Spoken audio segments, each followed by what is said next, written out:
Hey, it's Creep. Before we start, drop a comment. Tell me where you're listening from and what time it is there.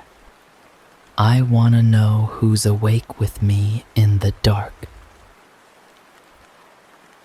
All right, let's get into our first story. I need to tell someone about this. I've tried keeping it inside, tried pretending that if I just don't talk about it, maybe it'll fade like a bad dream. But it's been 3 months now, and every morning I wake up in a room that doesn't feel like mine, in a house that belongs to strangers, and I have to remind myself that everything I thought I knew was a lie. My name is Daniel Callahan. At least that's what I was told for 17 years. I'm not sure what my real name is anymore. It started with a birthday gift. Not the kind you unwrap at a party surrounded by friends and family, but the kind you give yourself when you're young and stupid and think you're doing something meaningful. I bought one of those DNA ancestry kits, the ones you see advertised everywhere, promising to unlock the secrets of your heritage with just a tube of spit. $79.95, paid for with crumpled bills I'd earned mowing lawns all summer. I remember standing in the pharmacy aisle, holding that glossy box with its promises of discovery and connection. Find your roots, the tagline said. Discover who you really are. The irony isn't lost on me now. See, my family, the Callahans, we were Irish. Fiercely, proudly Irish. My grandmother on my father's side still had the accent, still made soda bread every Sunday, still cried when she heard Danny Boy at funerals. My grandfather, Patrick Callahan Sr., had supposedly come over from County Cork in 1952 with nothing but a suitcase and a dream. It was the foundation of our family mythology, the story we told ourselves about who we were and where we came from.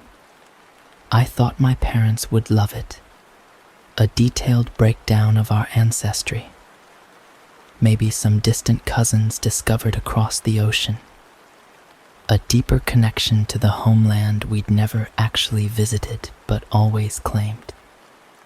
I imagined presenting it at Christmas dinner, watching my dad's face light up as he traced the migration patterns of our ancestors on the colorful map.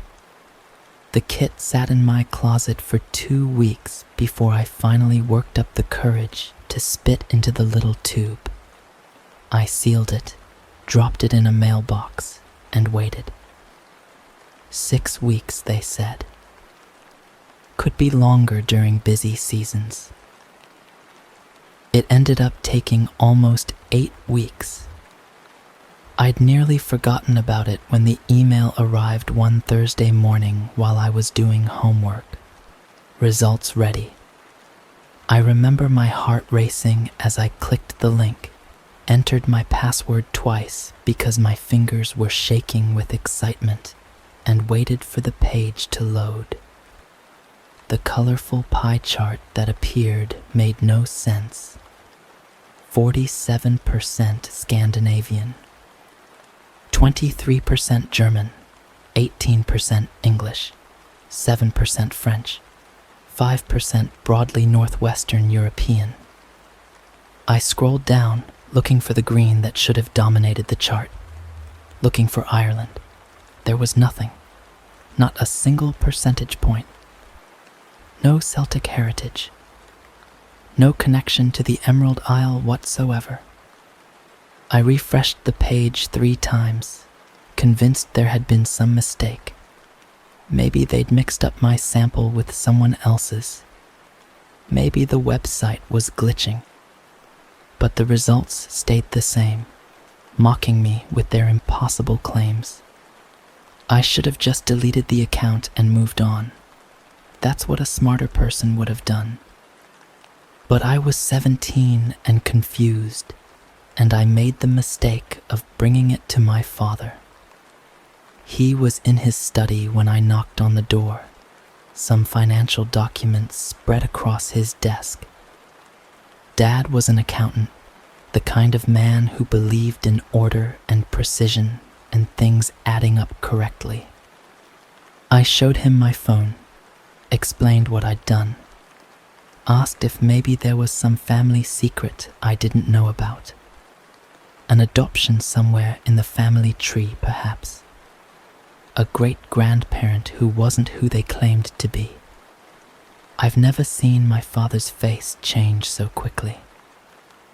The blood drained from his cheeks like someone had pulled a plug. His jaw tightened. His eyes, usually warm and crinkled at the corners from years of laughing at his own terrible jokes, went hard and flat. For a moment that stretched into eternity, he just stared at my phone screen, not blinking, barely breathing.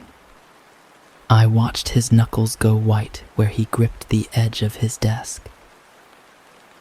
Then he stood up so abruptly that his chair rolled backward and crashed into the bookshelf behind him.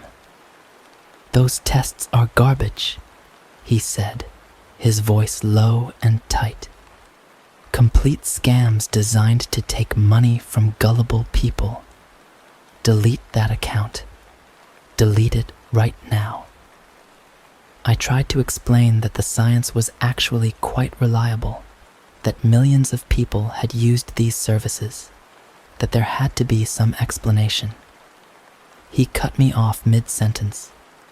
I said, "Delete it, Daniel, and we're never speaking of this again." He'd never spoken to me like that. Not once in 17 years. My father was the kind of dad who helped with homework and coached Little League and made pancakes shaped like animals on Saturday mornings. He didn't yell. He didn't threaten. But in that moment, standing in his study with the evening light fading through the window, I barely recognized him. I deleted the account. What choice did I have? But I didn't forget. I couldn't forget. Something was wrong, and even though I couldn't name it, I could feel it like a splinter lodged beneath my skin. The days that followed were strange. My parents started acting differently around me, exchanging glances they thought I didn't notice, having hushed conversations that stopped the moment I entered a room. My phone was confiscated for spending too much time online. My mother, who usually chattered through dinner about her day at the elementary school where she worked as a reading specialist, became quiet and withdrawn. I started sleeping with my door locked, though I couldn't have explained why if you'd asked me. 2 weeks after I'd shown my father those results, I was called to the principal's office during second period. I remember walking down that long hallway, my sneakers squeaking against the linoleum, my mind racing through possibilities. Had I forgotten an assignment? Was there a problem with my transcript? There were 2 people waiting for me in the office. Not the principal, but 2 strangers in plain clothes. A woman with short gray hair and kind eyes, and a man about my father's age with a tired face and a badge clipped to his belt. "Daniel Callahan?" the woman asked. I nodded, my throat suddenly dry. "I'm Detective Sarah Mitchell. This is my partner, Detective Rivera. We need to talk to you about something important." "Is there somewhere private we can go?" The principal led us to a conference room I didn't even know existed. a small space with a round table and motivational posters on the walls. I sat in a plastic chair that was too small for me and waited. Detective Mitchell did most of the talking. Her voice was gentle but direct, like she'd had this kind of conversation before and knew exactly how to navigate it. She asked me about the DNA test, how I'd found the service, when I'd submitted my sample. I answered honestly, not understanding why any of this mattered. Then she told me, "Daniel, your DNA profile was flagged in our system. It matched a sample connected to an unsolved case from 2006. The room seemed to shrink around me. I could hear my own heartbeat in my ears, loud and irregular. What kind of case? Detective Rivera leaned forward, his forearms resting on the table. A missing child case. An infant, 3 weeks old, taken from a home in Riverside County. The mother was found deceased at the scene. I opened my mouth to say something. I don't know what. Some kind of denial. But no words came out. The baby was never found," Detective Mitchell continued. "The case went cold. No leads, no suspects. Until now. You think," I started, then had to stop and swallow hard. "You think I'm that baby?" She reached across the table and placed something in front of me. A photograph, faded and creased, of a woman holding a newborn. The woman was young, maybe 25, with dark hair and a tired smile. The baby was wrapped in a blue blanket, eyes closed, impossibly small. Her name was Jennifer Reeves. She was 24 years old. And according to our database, you're a familial DNA match to samples recovered from her home. I stared at the photograph until my vision blurred. This stranger, this woman I had never seen before, might be my mother. My real mother. The person who actually gave birth to me, who held me when I was only days old, who was killed while I was too young to even remember her face. "We need to take some additional samples," Detective Rivera said. "Fingerprints, a cheek swab. We have the birth certificate from the hospital with the baby's footprints. If they match yours, we'll know for certain." I don't remember agreeing. I must have, because the next thing I knew, a technician was pressing my feet against an ink pad while Detective Mitchell explained that the results would be rushed, that they'd know within hours. They put me in a small room with a couch and a television that nobody turned on. Detective Mitchell brought me a soda I didn't drink and a sandwich I couldn't eat. She sat with me for a while, not saying much, just present. When she had to leave to check on something, she promised she'd be right back. I told her I was fine. We both knew I was lying. Alone in that room, I tried to convince myself this was all a mistake. Some bureaucratic error, a contaminated sample, a glitch in the system. These things happened, didn't they? I thought about my parents, probably wondering where I was. I thought about calling them, then realized I didn't have my phone. The police had taken it as evidence. Evidence. Like I was a crime scene. Like my entire existence was a puzzle piece in someone else's tragedy.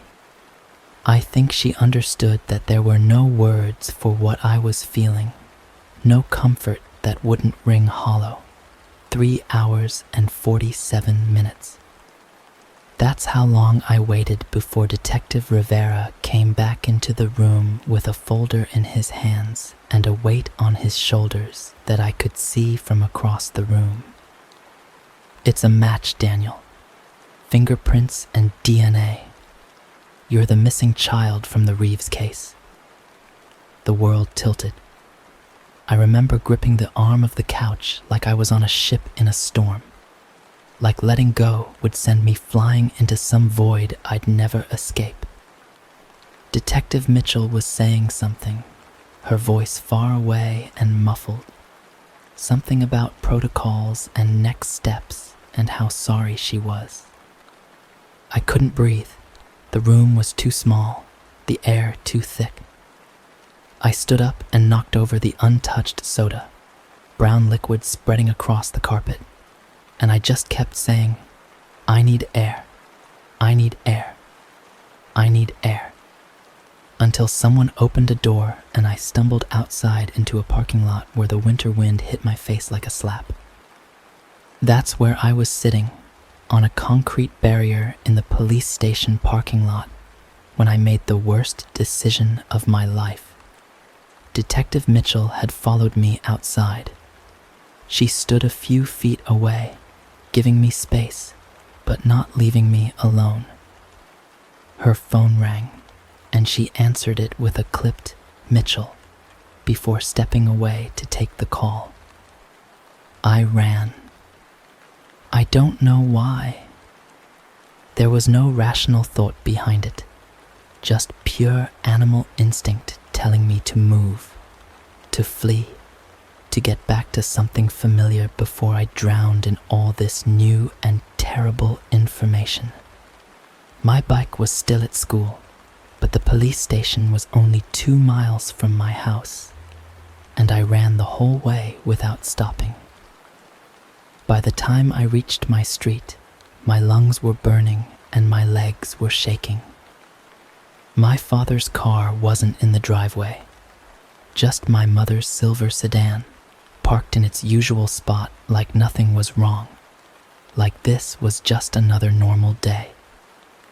I burst through the front door and found her in the kitchen, loading the dishwasher. She looked up at me with that familiar face, the same face I'd seen every morning of my life, and I saw something flicker behind her eyes. Recognition, maybe, or resignation. "You know," I said, gasping for breath, "you know what they told me." She closed the dishwasher slowly, deliberately, like she was buying time to compose herself. When she straightened up, her expression had changed. The warmth was gone. In its place was something harder, something I'd never seen in her before. "Daniel, sweetie, you need to calm down." "Did you kill her?" The words came out before I could stop them, ugly and raw. "Did you kill my mother?" She flinched like I'd slapped her. "I am your mother." "Then why does my DNA match a murdered woman? Why do my footprints match her baby's? Why did Dad react the way he did when I showed him those test results?" She was quiet for a long moment. I could hear a clock ticking somewhere in the house, marking seconds that felt like hours. When she finally spoke, her voice was calm. Too calm. "We need to leave. Right now. Get in the car. I'm not going anywhere until you tell me the truth. The truth." She laughed, but there was no humor in it. "You want the truth, Daniel? Fine. That woman, Jennifer Reeves, she was a junkie. A heroin addict who couldn't stay clean long enough to take care of herself, let alone a baby." She moved toward me as she spoke, and I instinctively backed away, bumping into the kitchen counter. "We found you in a car seat in a parking lot. August, middle of a heat wave. The windows were rolled up. She was passed out in the driver's seat with a needle still in her arm. You were red as a tomato, barely breathing, crying so hard you'd lost your voice. My back was against the refrigerator now, trapped. She was close enough that I could see the tears forming in her eyes, the way her hands were shaking. We saved you. Don't you understand? We couldn't have children of our own. We'd tried for years. And there you were. This perfect little boy, dying in a hot car because your birth mother cared more about her next fix than keeping you alive. But she died, I said. Someone killed her. She was already dead. Her voice cracked. Maybe not her heart, not yet, but everything else. The drugs had killed her long before her body caught up.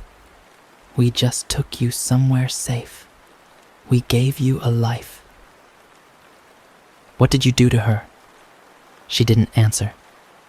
Outside, I heard sirens approaching, getting closer. She heard them too, and something shifted in her expression. A decision being made. Everything we did for you, she said. Please remember that. Please remember that we loved you. That we always loved you. She walked to the hallway closet. I should have run then, should have gone out the back door and met the police in the driveway. But I was frozen, my legs refusing to obey the screaming in my brain. When she turned back around, there was a gun in her hand. Mom, I said, and the word felt strange in my mouth. Wrong. Mom, please. Go upstairs, Daniel. Go to your room and lock the door. Whatever happens, don't come out. Please, don't do this. I love you. She was crying now, tears streaming down her cheeks, but her voice was steady. Never forget that. Whatever they tell you, whatever you find out, never forget that I loved you like you were my own. Because you were. You are. The pounding started then, fists on the front door, voices shouting, "Police, open up." She looked at me one last time, and in that look I saw 17 years of birthday parties and bedtime stories and scraped knees kissed better. I saw the woman who taught me to ride a bike, who stayed up all night when I had the flu, who cried at my middle school graduation. And then she walked toward the door. I ran upstairs like she told me to. I made it to my room, slammed the door, locked it, and slid down against it with my hands over my ears. But I still heard everything. The crash of the door being forced open, the shouting, the shots. Then silence. Detective Mitchell found me 15 minutes later. I was still on the floor, still covering my ears, even though there was nothing left to block out. She sat down next to me, put her arm around my shoulders, and didn't say anything. She just stayed there while I shook and cried and tried to understand how my entire life had collapsed in a single afternoon. They arrested my father that night at his office. He didn't resist. From what I've been told, he didn't even seem surprised, just asked the officers if I was okay. His lawyer has blocked every request I've made to speak with him. The trial is set for next spring. They're charging him with murder, kidnapping, conspiracy. The prosecutors say they have evidence I haven't been told about yet, details that will come out during the proceedings. Part of me wants to know everything. Part of me hopes I never have to hear it. The woman I called Mom is already buried in a small cemetery on the edge of town.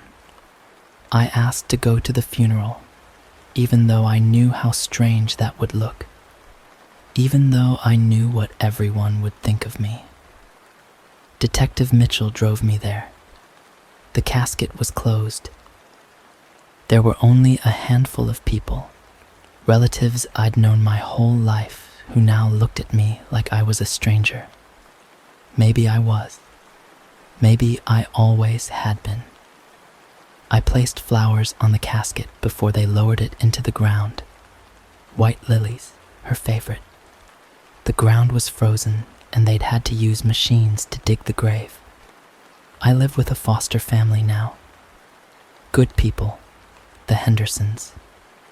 Mr. Henderson works at the post office, and Mrs. Henderson runs a daycare out of their home. They have 2 biological kids, both younger than me, who look at me with a mixture of curiosity and something close to fear. I don't blame them. I'd be scared of me too if I were them. They're nice enough in that careful way people are nice when they're afraid of saying the wrong thing. They've given me my own room, decorated with posters of bands I don't listen to and books I'll never read. At night, I lie awake and stare at the ceiling and try to figure out who I am. Daniel Callahan doesn't exist.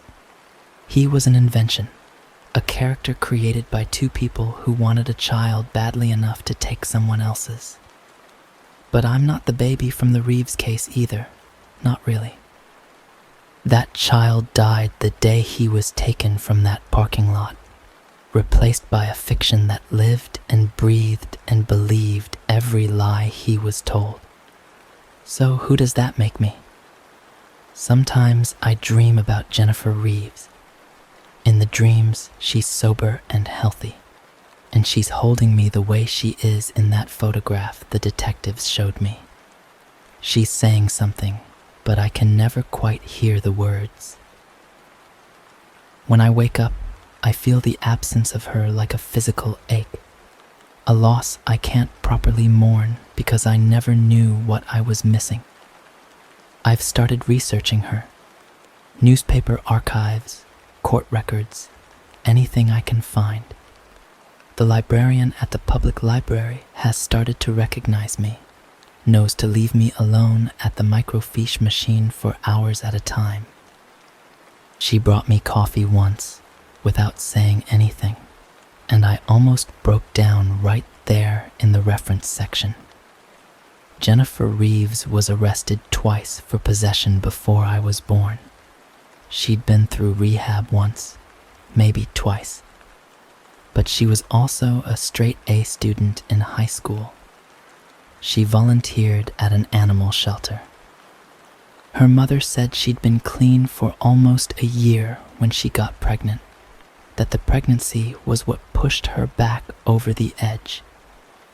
I don't know if any of that excuses what happened in that parking lot. Maybe she really was as far gone as the woman who raised me claimed. Maybe leaving me in that hot car wasn't a moment of weakness, but a pattern of neglect.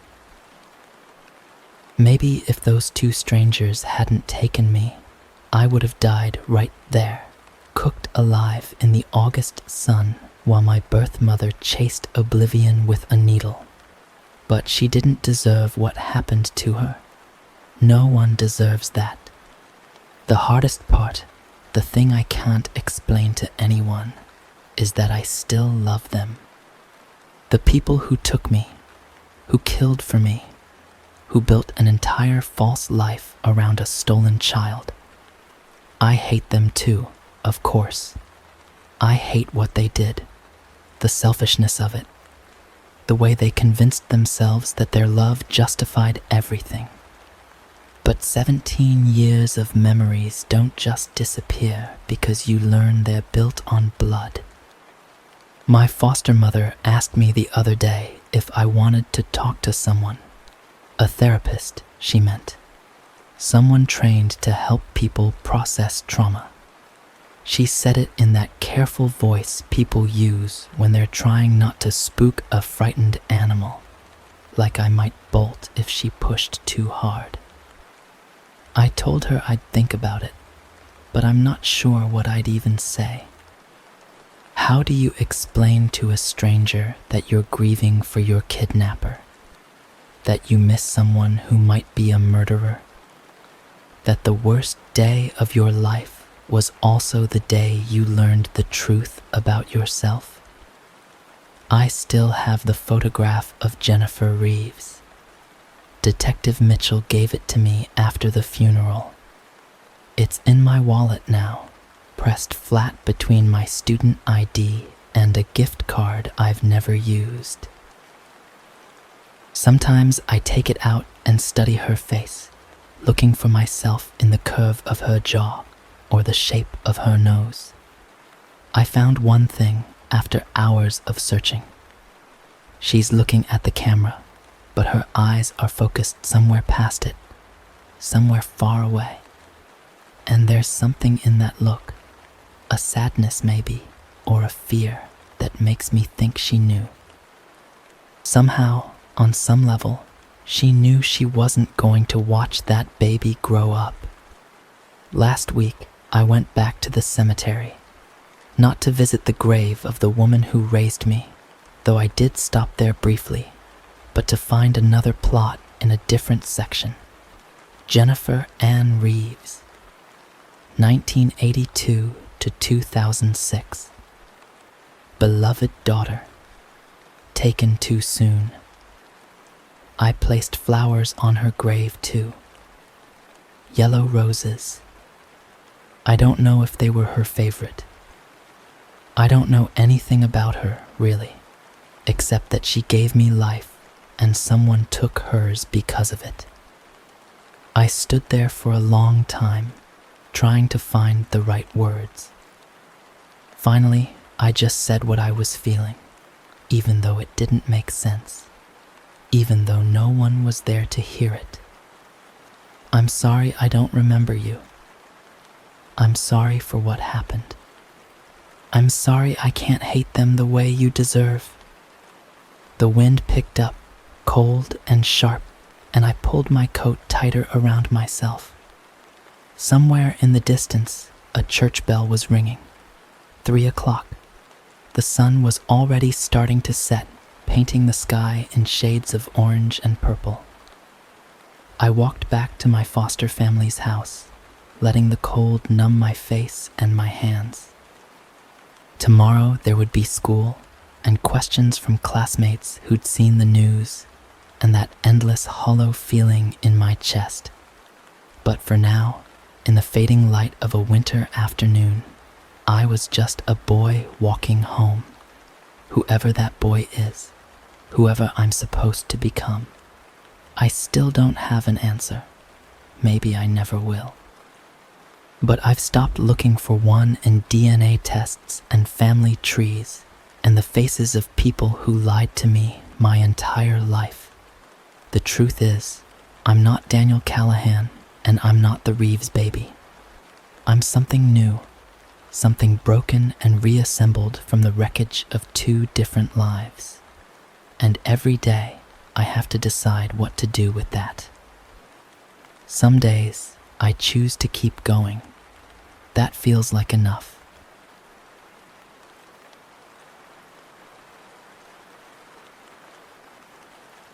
I need to tell someone about this.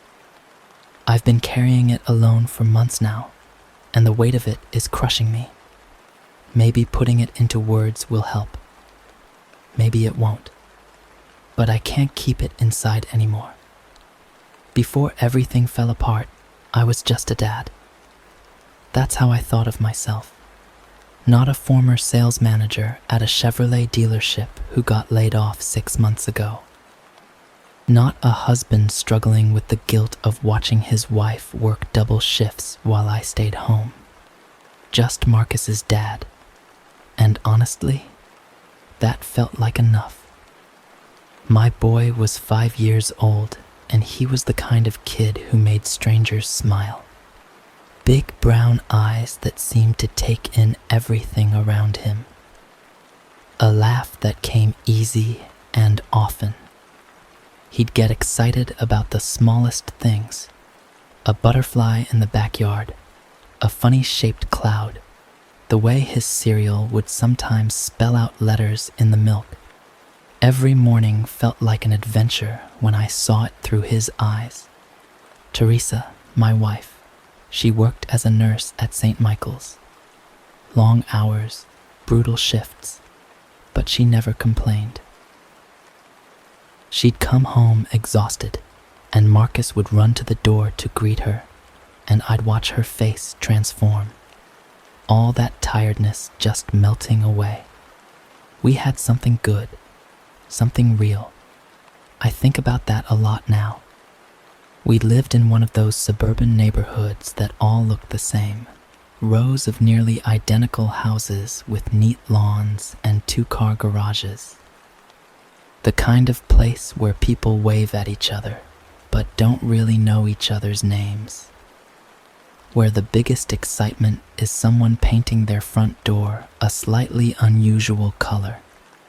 Safe, boring, forgettable. That's what we wanted when we moved there. That's what we thought we were getting. It was late September when I first heard it. That music. You know the sound. Everyone does. That tinkling, slightly off-key melody that drifts through suburban streets in summer. The ice cream truck. When I was a kid, that sound meant everything. It meant running inside to beg my mom for $1. It meant standing in line with the other neighborhood kids, trying to decide between a rocket pop and a drumstick. Pure, uncomplicated joy. Marcus felt the same way. The first time he heard an ice cream truck, he must have been 3 years old. His whole face lit up like it was Christmas morning. After that, he'd perk up at even the faintest hint of that melody. He'd freeze mid-sentence, head tilted, listening. Then that grin would spread across his face. Daddy, ice cream. So when I heard the music that September afternoon, I didn't think anything of it. I was in the kitchen, scrolling through job listings on my laptop, half watching Marcus through the window as he played in the backyard. The melody drifted in, distant but clear. That familiar tune. I think it was something like Turkey in the Straw, but slower. Slightly wrong somehow. Like someone had learned it by ear and gotten a few notes off. Marcus came running inside.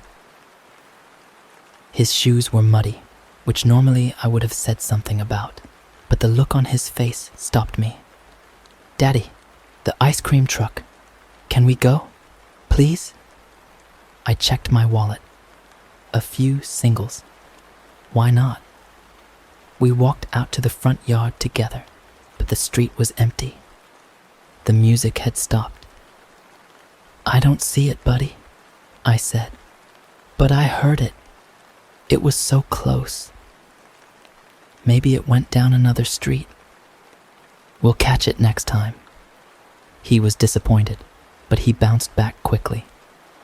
Kids are resilient like that, or at least they're supposed to be. That night, I noticed something strange. The small maple tree in our front yard, the one Teresa and I had planted when we first moved in, was damaged. A large gash ran along the trunk, about 3 feet off the ground. The bark was torn away in a jagged line, exposing the pale wood beneath. Must have been the landscaping company, Teresa said when I showed her. Maybe they clipped it with their truck. That made sense. I made a mental note to call them about it and forgot about the whole thing. The next few days were normal. I applied for jobs. I made Marcus lunch. I picked him up from kindergarten. I tried not to think too hard about our dwindling savings account or the stack of bills on the kitchen counter. Life went on. Then I heard the music again. It was early evening, that golden hour before sunset when everything looks soft and warm. I was washing dishes, and Marcus was in the living room watching cartoons. The melody came drifting through the open window, and this time it was close. Really close.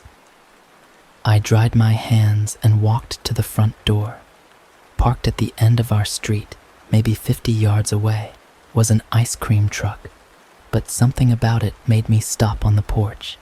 It was old, not vintage charming old, but decrepit. The white paint was yellowed and peeling in places. The pictures on the side, those illustrations of popsicles and cones that are supposed to make your mouth water, were faded almost beyond recognition. The truck just sat there, engine running, music playing. No line of kids, no parents waiting with money in hand. Just the truck, alone at the end of an empty street. I couldn't see the driver.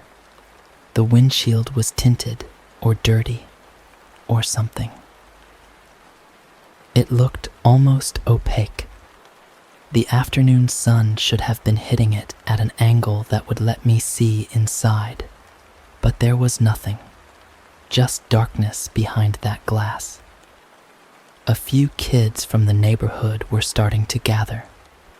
I could see them coming out of their houses, drawn by that familiar melody. Little moths to a flame. "Daddy?" Marcus appeared beside me. "Can we get ice cream?" Every instinct I had was screaming at me. Something was wrong with that truck. Something was wrong with how it just sat there. But I looked down at my son's hopeful face, and I felt ridiculous. It was an ice cream truck. I was a grown man afraid of an ice cream truck. "Not today, buddy," I said. "Dinner's almost ready. But tomorrow, I promise." He pouted, but he went back inside. When I looked up again, the truck was gone. No engine sound, no music, nothing. It had vanished like it was never there. I didn't sleep well that night. I kept waking up, thinking I heard music. The next morning, I was walking Marcus to school when we passed the Hendersons' house. They were an older couple, empty nesters, kept to themselves mostly. Nice enough people. I noticed that their maple tree was damaged too.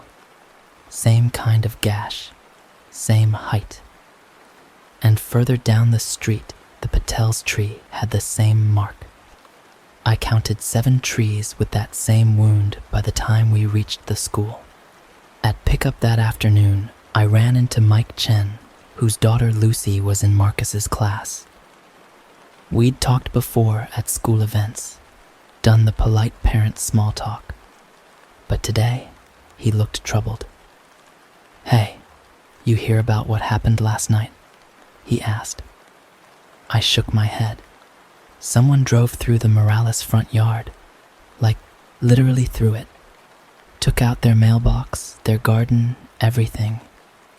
Maria said she heard it around 2 a.m. By the time she got to the window, all she saw was taillights. Jesus, did they call the cops? Yeah, but what are they gonna do? No plates, no description. Just some lunatic doing donuts through people's yards, I guess. I thought about the trees, the gashes that were all at the same height, the height of a truck's bumper. That night, I told Teresa about my concerns. She listened, but I could tell she thought I was being paranoid. "It's probably just bored teenagers," she said. "Remember when we were in high school? Kids do stupid stuff. This doesn't feel like stupid teenager stuff. Paul, you've been stressed. The job search, being home all day, it gets to you. I get it. But you can't let yourself spiral over some property damage and an ice cream truck." She wasn't wrong about the stress. Maybe she wasn't wrong about the rest either. I tried to let it go. 2 days later, our cat went missing. Biscuit had been with us since before Marcus was born.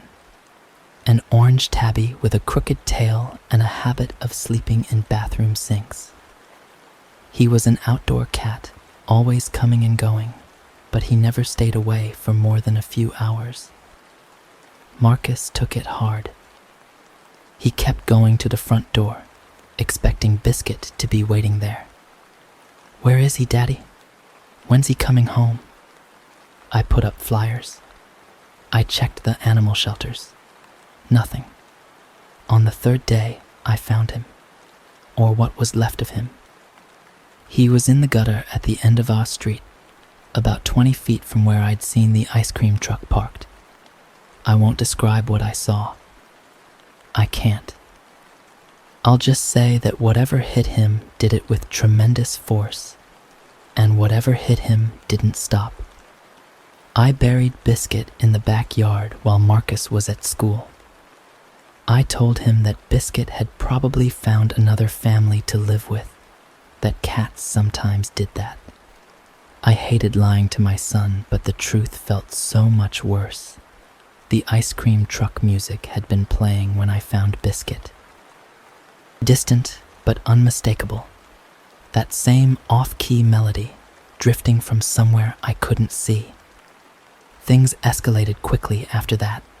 The first hit and run happened 3 days later. A jogger, early morning, struck from behind on a quiet residential street. She survived, but barely. Broken ribs, shattered pelvis, severe head trauma. She never saw what hit her. There was a hit and run in the neighborhood, then another, then a third. The local news picked up the story. Phantom driver terrorizes suburban community. Witnesses described a white vehicle, possibly a van or truck. No one could give a clear description. No one had seen the driver. I knew what it was. I knew, and I felt insane for knowing. Then Jimmy Okonkwo disappeared. Jimmy was 8 years old, lived 4 blocks away. His mom was a paralegal. His dad coached Little League. Good family. Good kid. He was walking home from a friend's house in broad daylight when he vanished. The search was massive. Volunteers, police dogs, helicopters. The whole neighborhood came out. I spent 12 hours walking through woods and checking abandoned buildings. Everyone did. They found his backpack 3 days later in a drainage ditch near the elementary school. Nothing else. No other trace of Jimmy Okonkwo. But someone had seen something. A woman walking her dog said she'd noticed a white truck near where Jimmy was last seen. An ice cream truck. Old and dirty. She'd thought it was strange because the weather had already turned cold. No one buys ice cream in October. After that, I tried to keep Marcus inside. I made excuses. It's too cold to play outside. Let's watch a movie instead. Let's build a fort in the living room. But you can't keep a 5-year-old cooped up forever. And you can't explain to them why you're afraid without making them afraid too. I started having nightmares. The same one. Over and over. I'm standing in our front yard and I hear the music. That melody. Slow and wrong. I turn around and the truck is there. Right behind me. So close I can smell it. Rust and something sweet. Sickeningly sweet. The windshield is dark, but I can feel something watching me from inside. And then the engine revs. I'd wake up in a cold sweat, heart pounding, sheets soaked. Teresa was worried about me. She suggested I talk to someone. A therapist, maybe. Get some help with the anxiety. I nodded and said I'd think about it. I didn't tell her that I'd started sleeping with a baseball bat next to the bed. On October 29th, 2 days before Halloween, I saw the truck again. It was parked outside Marcus's school. I was early for pickup, sitting in my car in the parent lot when I noticed it. Just sitting there, on the street, about 100 feet from the entrance. The music wasn't playing. The engine wasn't running. It was just there, still as death, watching. The windshield was still opaque. I still couldn't see the driver. I don't remember getting out of my car. I don't remember walking toward the truck. The next thing I knew, I was standing right next to it, close enough to touch. The paint was worse than I'd realized, not just peeling, blistered like it had been through a fire. The pictures of ice cream on the side weren't faded. They were obscured by something. Grime, maybe, or something else. I reached for the door handle. The engine roared to life. I stumbled backward as the truck lurched away from the curb, tires screaming against asphalt. It was gone in seconds, disappearing around a corner. My heart was slamming against my ribs. My hands were shaking. But more than fear, I felt something else. Certainty. Whatever was happening in this neighborhood, whatever had taken Jimmy Okonkwo, it was connected to that truck, and it had been parked outside my son's school. I went to the police. They took my statement politely, made notes politely, and politely made it clear they thought I was just another scared parent with an overactive imagination. The ice cream truck theory had been investigated, they said. Nothing had come of it. I tried to find information online. Ice cream truck crimes, vehicle-based abductions, anything that might explain what I was seeing. I found some cases, sure, isolated incidents mostly. Nothing like this. Nothing that felt like what was happening in our neighborhood. October 31st, Halloween. Teresa had to work a double shift. I'd planned to take Marcus trick-or-treating in our neighborhood, but that morning I made a different decision. We'd go to the mall instead. One of those safe, sanitized trick-or-treat events where kids go store to store collecting candy. No streets. No chance of running into that truck. Marcus was disappointed at first. He'd wanted to show off his costume to his friends. He was going as a superhero. Red cape, blue shirt, a big letter M on the chest that I'd helped him make out of felt. Marcus Man, he called it. His own superhero. We'd spent 3 weekends working on that costume together, cutting fabric, gluing pieces, sewing the parts I couldn't figure out any other way. He was so proud of it. But he came around. The mall was crowded and bright and full of kids in costumes. And by the time we'd hit a dozen stores, his plastic pumpkin was heavy with candy. He was happy. I was starting to relax. We got home around 7. The sun had just set, and the street was busy with trick-or-treaters. Princesses and ghosts and tiny monsters clutching pillowcases full of candy. Normal Halloween chaos. I helped Marcus count his haul on the living room floor. 342 pieces, mostly chocolate. He was in heaven. That's when I heard it. The music. I told Marcus to stay inside. I told him not to open the door for anyone. He looked at me with those big brown eyes, confused but obedient. Such a good kid. God, he was such a good kid. I stepped out onto the porch. The truck was parked directly in front of our house. The music was playing. That melody, slow and wrong. The engine was idling, and for the first time, I could see movement behind the windshield. Something shifting in the darkness. I don't know what came over me. Rage, maybe, or desperation. I grabbed the baseball bat I'd left by the door and walked toward the truck. "Hey!" I shouted. "Who the hell are you? What do you want?" The music stopped. The engine revved. I had just enough time to throw myself to the side before the truck lunged forward. It missed me by inches, close enough that I felt the wind of its passing.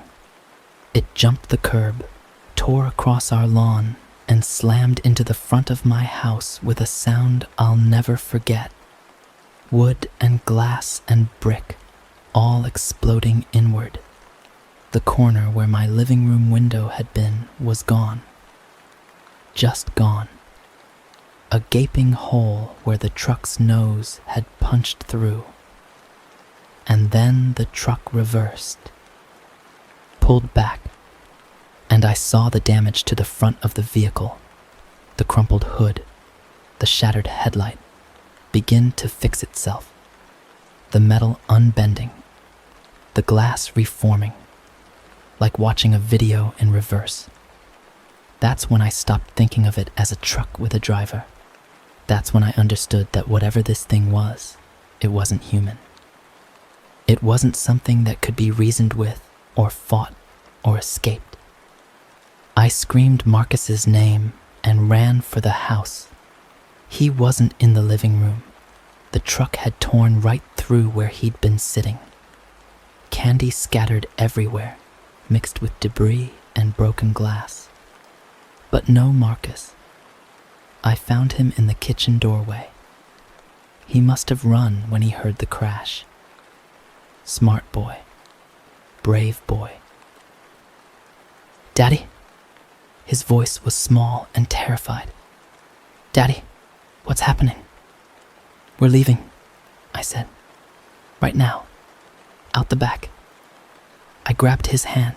We ran through the kitchen, through the back door, into the yard. I could hear the truck's engine on the street, revving, circling, looking for another way in. "Where's Mommy?" Marcus asked. "She's at work. We're going to go get her." We made it to the back fence. I lifted Marcus over first, then climbed over myself. The neighbor's yard, the Andersons, they weren't home. Their house was dark, but their car was in the driveway. The music started again. Closer now, coming from the front of the Andersons' house. We ran, through yards, over fences, between houses. Marcus kept up as best he could, but he was 5 years old and terrified. I ended up carrying him, his arms wrapped around my neck, his face buried against my shoulder. I could hear it following us, not chasing exactly, hunting, cutting us off, anticipating our movements. Every time I thought we'd found a clear path, the music would drift in from that direction. We made it to the Parkers' house, 3 blocks away. I knew they had a big dog, a German shepherd named Duke, who barked at everything. Sure enough, as we cut through their yard, Duke started going crazy. Lights came on. The back door opened. What the hell is going on? It was Tom Parker, in his bathrobe, looking confused and angry. "Call 911. I gasped. "Someone's trying to kill us." "There's a truck." The music cut me off. It was coming from the front of the Parkers' house now. Tom's face went pale. "Get inside," he said. "Now." We made it through the door just as the truck hit the house. The impact threw us all to the ground. Plaster rained down from the ceiling. Duke was barking, howling, somewhere in the chaos. I held Marcus tight against my chest, shielding him with my body. The truck reversed, hit the house again, and again. Each impact worse than the last. The walls were starting to buckle. Tom was on the phone, screaming at the 911 operator. His wife was somewhere upstairs, crying. And through it all, that music kept playing. That slow, wrong melody. Then sirens. In the distance, but getting closer, the truck stopped. The music stopped. I heard the engine recede, growing fainter, until there was nothing but the sound of sirens and screaming and my own ragged breathing. We survived that night. Tom Parker's house was nearly destroyed, but we survived. The police found tire tracks and debris. They found the path of destruction the truck had carved through the neighborhood. They found everything except the truck itself. Teresa came home from her shift to find our house condemned and her family in a hospital waiting room. Marcus was in shock, barely speaking. I wasn't much better. We spent that night in a motel, all three of us in one bed, holding each other. For 2 weeks, nothing happened. The investigation went nowhere. The neighborhood slowly returned to a kind of shell-shocked normal. We found a small apartment to rent while we figured out what to do next. I started to hope. Maybe it was over. Maybe whatever that thing was had moved on, found somewhere else to hunt. Then I heard the music. It was late afternoon. I was walking Marcus home from school. He'd insisted on going back, wanting to see his friends, wanting something normal. The melody drifted through the air, distant but unmistakable. I grabbed Marcus's hand and started walking faster. He looked up at me, confused. "Daddy, what's wrong?" "Nothing. We just need to get home." The music grew louder. I started running. Marcus stumbled, trying to keep up. I should have carried him. I should have picked him up and run as fast as I could. But I was panicking, not thinking clearly, just trying to put distance between us and that sound. The truck appeared at the end of the block, pristine and white, as if it had never been damaged at all. The pictures of ice cream on the side, bright and cheerful. The windshield, dark and opaque. I pulled Marcus into a yard, heading for the back. Maybe we could lose it the way we had before. Maybe we could... "Daddy, look!" I turned. The truck was in the backyard. It had circled around, anticipated us, cut us off. It sat there, idling, waiting. "Run," I said to Marcus. "Run back to the street. Find someone, anyone. Go." He hesitated. 5 years old, and he didn't want to leave his father. "Go," I shouted. He ran. I watched him disappear around the corner of the house, and then I turned to face the truck. "You want someone?" I screamed at it. "Take me. I'm right here. Take me and leave my son alone." The engine revved. The truck lurched forward. I dove to the side, hit the ground hard, felt something in my shoulder snap. The truck missed me, but it wasn't aiming for me. It was heading for the street, for Marcus. I tried to get up. I couldn't. The pain in my shoulder was blinding. All I could do was listen. I heard the engine roar. I heard tires on asphalt. I heard Marcus scream. And then nothing. A neighbor found me in that backyard, curled up in the grass, unable to move. The paramedics came. The police came. Teresa came. They told me what had happened, but I already knew. I'd known the moment I heard the silence, the moment the music stopped. Marcus was gone, not dead, just gone. Like Jimmy Okonkwo, like the other children who disappeared in the months that followed. No body, no trace. Just an empty street and a plastic pumpkin full of Halloween candy, still sitting by the front door of our ruined house. Teresa left me 3 months later. I don't blame her. Looking at me meant remembering that I was supposed to protect him, that I was right there, and I couldn't save him. Every time she saw my face, she saw her son's last moments. I couldn't live with that either. I moved across the country, changed my name, tried to start over. But some things you can't leave behind. Some losses you carry with you no matter how far you run. I keep Marcus's superhero cape in a drawer by my bed. It still smells like him, faintly. Like Johnson's baby shampoo and grape juice. Some nights I take it out and just hold it, trying to remember the weight of him in my arms, the sound of his laugh, the way he'd say, "I love you, Daddy," before bed every single night without fail.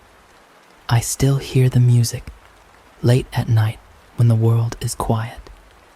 That slow, wrong melody. Sometimes I look out my window, half expecting to see it parked on the street, pristine and white, waiting. Last week, I saw a news report. A small town in Oregon. Children have been going missing.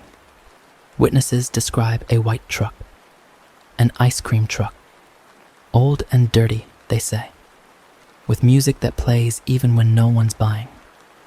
I thought about calling the police there, warning them. But what would I say? Who would believe me? I'm writing this instead. Maybe someone will read it.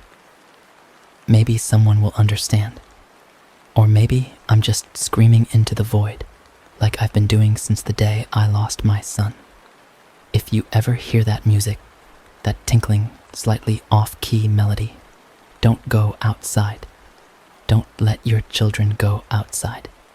Lock your doors, close your windows, and pray that it drives past. Because whatever's behind that windshield, whatever's playing that song, it's not looking for customers. It's hunting, and it never stops.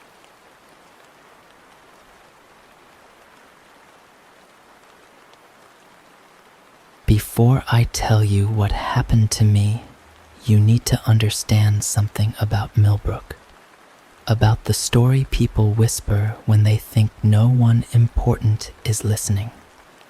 They call it the tale of Eli Marsh, and whether you believe it or not, it has shaped every decision this town has made for the past 15 years. It happened around 2010. Two brothers were playing near the old quarry on the east side of town. The quarry had been abandoned for decades by then, and it had filled with rainwater over the years, creating this deep, murky pool that looked almost black from certain angles. Some folks said it was over 60 feet deep in the middle. Others claimed it was bottomless. Either way, it was no place for children. Eli was 12 years old that summer. His little brother Danny had just turned 7. Danny loved making paper boats. He would fold them out of whatever he could find. Newspaper, notebook paper, even napkins from the diner, and set them sailing on puddles, in the bathtub, anywhere there was water. Their mother used to joke that Danny would grow up to be a sailor. That day, he had brought one of his boats to the quarry, eager to watch it float on something bigger than a puddle. A group of older boys found them, 4 of them, all around 14 or 15. They had a reputation in town for causing trouble, but nothing serious. Petty stuff. Shoplifting from the convenience store, spray painting obscenities on the water tower. Annoying, but harmless. Until that day, they started mocking Eli. Apparently, someone had seen him sleepwalking a few nights before, walking through his backyard in his underwear, talking to no one. Kids can be cruel when they find a weakness. They pushed Eli around, called him names. But when Eli refused to react, when he just stood there with his arm around Danny, they turned their attention to the younger brother. One of them grabbed the paper boat from Danny's hands and tossed it into the quarry.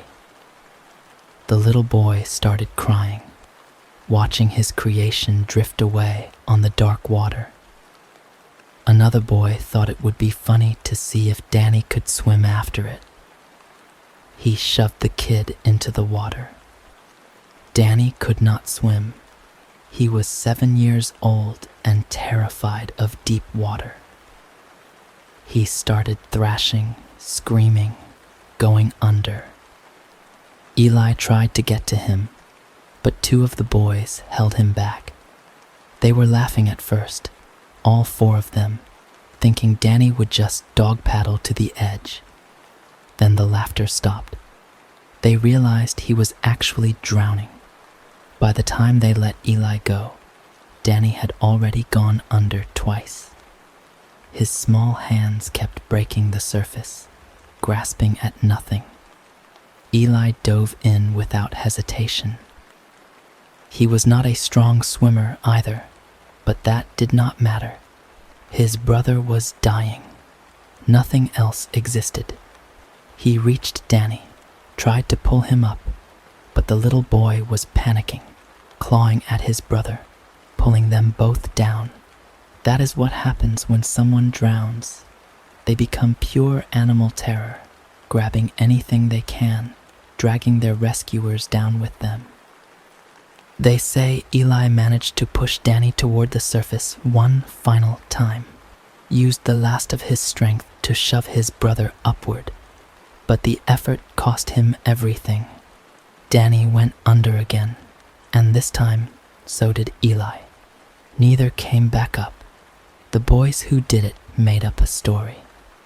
Said they found the brothers already in the water when they arrived, tried to help, but it was too late. The town believed them. 2 funerals, 2 small caskets, 2 grieving parents who would never recover. The case was closed, but it did not stay closed. A few months later, people started seeing something near the quarry at night. A figure standing at the water's edge, pale and dripping, like it had just climbed out of the depths. Children were the first to report it. They said it had no face, just smooth skin where the features should be, except for a mouth that stretched too wide and moved like it was trying to speak 100 words at once. Then one of the boys who drowned Danny was found dead. His body was discovered at the bottom of the quarry, lungs full of dark water, his mouth stuffed with paper. Folded paper, the kind you make boats from. Another boy disappeared 2 weeks later. They found pieces of him scattered along the quarry's edge. I will spare you the details, but it was enough to convince the remaining 2 boys and their families to leave Millbrook the same night. They never came back. People thought that would be the end of it. Eli had gotten his revenge. Justice, in its own terrible way, had been served. But the creature, whatever Eli had become, did not stop. It started going after others, not just bullies, anyone it deemed deserving of punishment. A man who cheated on his wife, a teenager who had been shoplifting, a woman who had spread vicious rumors about her neighbor. The creature became judge, jury, and executioner for every sin in Millbrook, no matter how small. The town learned to adapt. They had no choice. They learned the signs. First, you would find a paper boat somewhere it should not be. In your car, your mailbox, your shoe. A warning that you had been noticed. Second, you would find a word scratched into something. The hood of your car, your front door, a window. Always the same word, guilty. Third, you would see him. In water, in glass, in any reflective surface. His face would appear for just a moment, that horrible mouth working silently. And once you saw him, you had 24 hours left to live. People started living by unspoken rules. Do not go near the quarry. Do not lie. Do not steal. Do not cheat. Keep your head down and your conscience clean. Most folks figured out how to survive. The creature seemed satisfied with obedience. The sightings became rare. Years passed. A whole generation grew up knowing the rules without ever being told them explicitly. Then it took my sister. Lily was 23 years old. She was kind, patient, and probably the best person I have ever known. She worked at the elementary school as a teaching assistant, helping kids who struggled with reading. She volunteered at the animal shelter on weekends, walking dogs that no one else wanted. She had never hurt anyone in her entire life. But she made a mistake, a small one, barely worth mentioning. She was driving home late one night, exhausted after a double shift, and she clipped a neighbor's fence backing out of a parking spot. Minor damage, a few broken slats. She planned to tell them the next day, leave a note, pay for repairs. She just wanted to get home first, get some sleep. She never got the chance. They found her 3 days later at the bottom of the quarry, paper in her mouth, eyes open, face frozen in an expression of pure terror that I have never been able to forget, even though I only saw it in photographs. I was overseas when it happened. 8,000 miles away, doing things for my country that I am not allowed to discuss. Things that taught me how to kill. Things that taught me how to plan. Things that changed me in ways I am still discovering. By the time I got the news, she had already been buried for a week. I did not come home for the funeral. I could not get leave in time. But I made a promise to myself that night, alone in my bunk on the other side of the world. A promise that took me 3 more years to keep. Now, I am back. I arrived in Millbrook 6 days ago, flew into the regional airport, rented a truck, and drove the 40 miles to town in silence. The place looked exactly the same. The same buildings, the same streets, the same faces behind different wrinkles. Time moves slowly in small towns. I moved into my family's old cabin on the north side of town, the one my father built with his own hands before he passed. It needed work. The shed out back was falling apart. The floorboards were rotting. Mice had made nests in the walls, and half the electrical did not function. But that was fine. I needed time anyway. Time to prepare. I spent the first 5 days fixing what I could and building what I needed. I told curious neighbors I was doing renovations. They believed me. Why would they not? I was just another son come home to deal with family property. Nothing suspicious about that. On the 6th day, my old friend Mark Henderson reached out. We had been close in high school, back before I enlisted. He suggested fishing at Miller Lake, the one on the west side of town, far from the quarry. I said yes. Not because I cared about catching fish, but because I needed information. We met before dawn, when the sky was just starting to lighten from black to gray. Mark was nervous from the moment he arrived. Kept looking over his shoulder, watching the water like it might reach up and grab him. His hands shook when he cast his line. I asked what was wrong. He told me everything, filled in the gaps that the letters from home had left out. He told me about the rules, the signs, the fear that permeated every corner of this town. 17 confirmed deaths over the years, probably more. He told me about Lily, said she had been so careful, had followed all the rules her whole life, said nobody understood why the creature targeted her. A dented fence, that was her crime. A few broken boards that she planned to fix the very next day. I pretended I did not already know.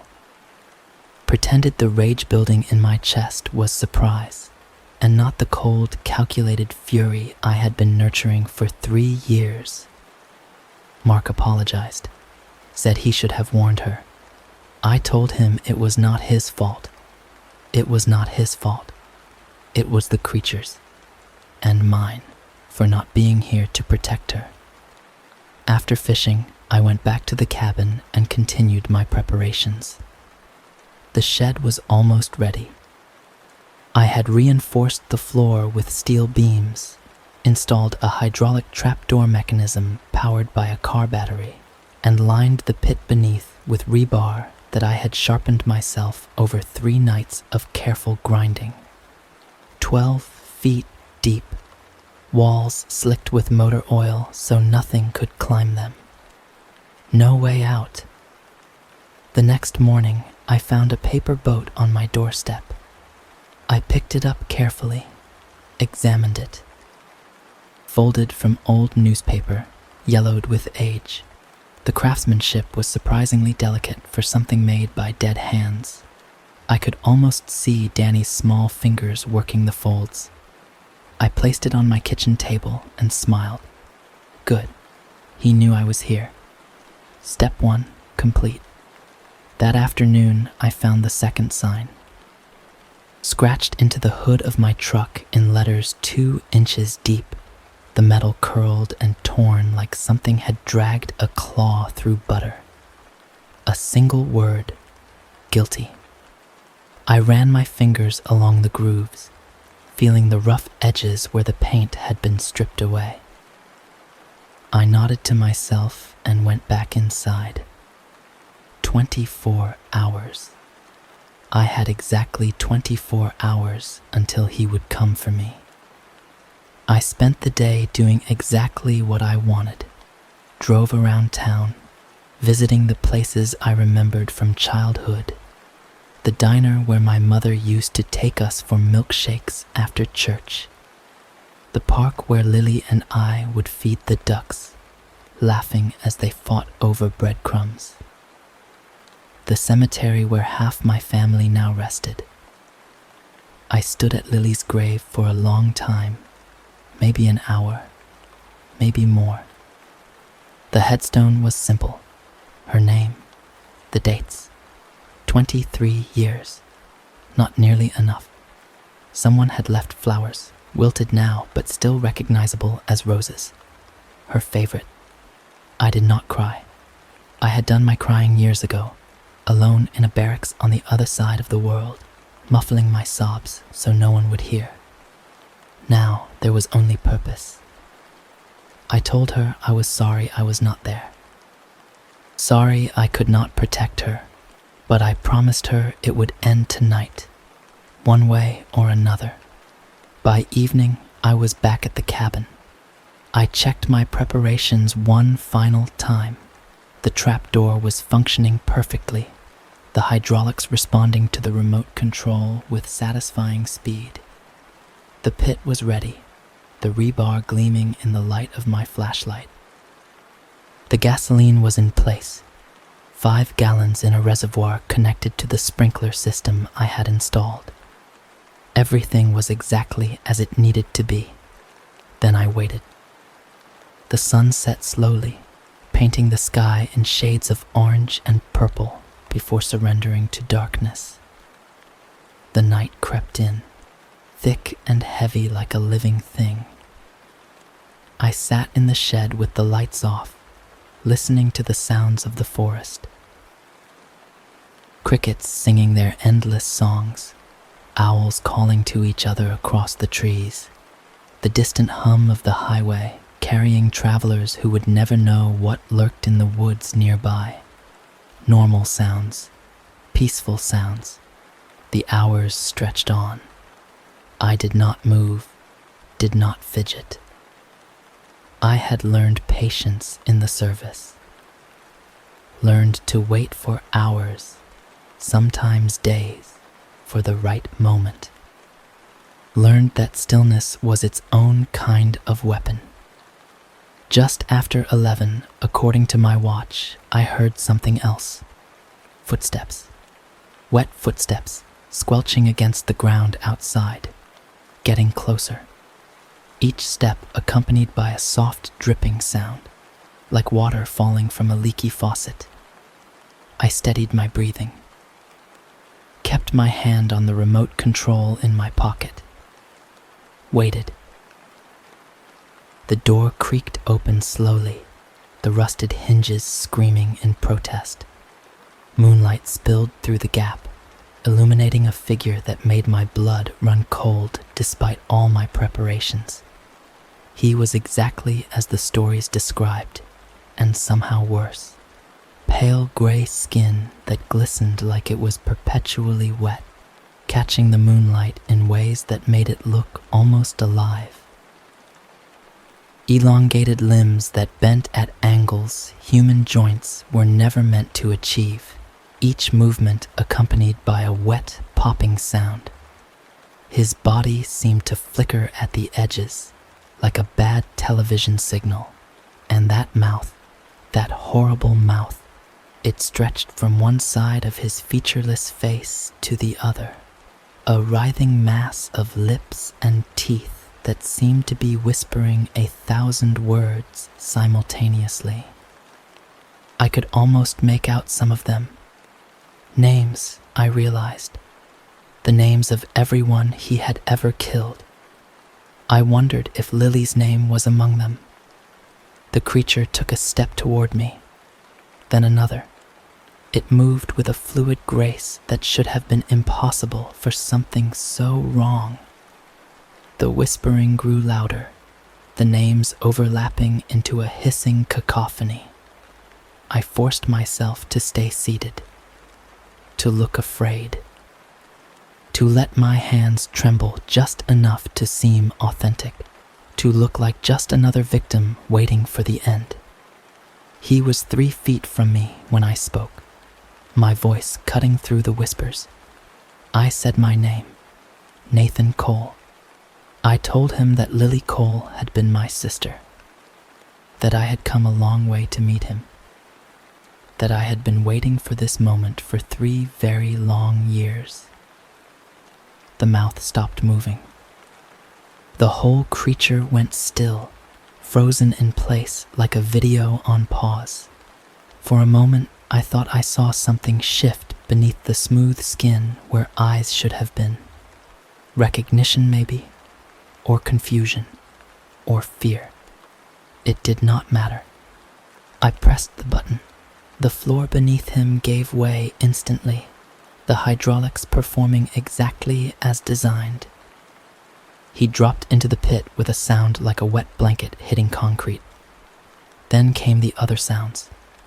Metal piercing flesh, bones snapping. A scream that was not quite human, not quite animal, not quite anything that belonged in this world. I walked to the edge and looked down. He was impaled on at least a dozen rebar spikes, maybe more. Some had gone through his torso. Others had pierced his limbs, pinning him in place like a butterfly in a collector's case. Dark fluid that might have been blood leaked from the wounds, pooling at the bottom of the pit. He was still moving, still trying to pull himself free, his movements weak and spasmodic. The mouth was working frantically now, whispering faster than ever, the names blurring together. I reached into my pocket and pulled out a photograph I had carried for 3 years. Lily, smiling at the camera, holding a butterfly that had landed on her finger. I held it up so he could see it. I told him this was for her. Then I pressed the second button. The sprinklers activated with a soft hiss. But it was not water that rained down. The smell of gasoline filled the air instantly, so strong it made my eyes water, my lungs burn. The creature thrashed harder, the whispers turning to something that might have been screams. I knelt at the edge of the pit.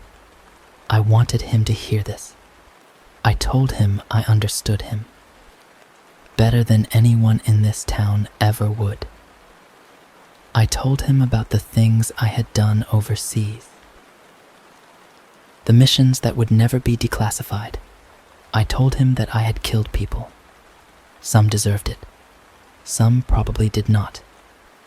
War does not care much about innocence. I told him we were the same, in a way. Both of us had been shaped by loss. Both of us had chosen violence as our answer. Both of us had become monsters. But there was one difference between us. I knew when to stop. I told him the cycle of revenge was a hungry thing. It demanded to be fed. The boys who killed his brother fed it. He fed it when he killed them. Then he kept feeding it, over and over, until he had consumed half this town. But cycles always come back around. Always. Tonight, it had come back for him. For Lily Cole. For every person he had drowned in that quarry. I pressed the third button. The pit erupted in flames with a roar that shook the walls of the shed. The heat was immediate and overwhelming, like standing in front of an open furnace. I had to step back to keep my face from blistering. The screams that rose from the inferno were unlike anything I had ever heard.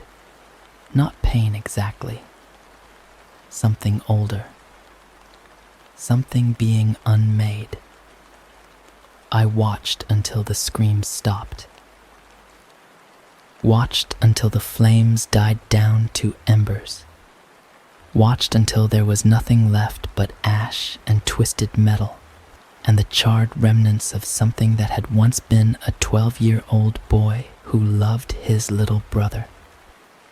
Then I got a bucket of water and put out the last of the fire. I climbed down into the pit using a rope ladder I had prepared. The heat was still intense, the metal still glowing faintly in places. I kicked through the ashes, looking for remains. There was not much. A few fragments of bone, a twisted lump that could have been teeth. I gathered what I could find into a metal container. Tomorrow, I would take it to the quarry. Scatter it in the same water where Eli and Danny drowned. I climbed out and sat on the edge, legs dangling over the void.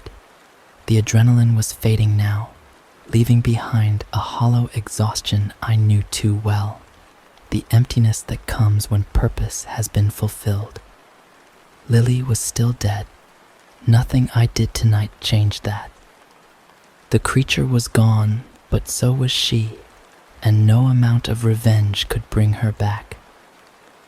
I thought about what I had told him, about the cycle. I meant every word.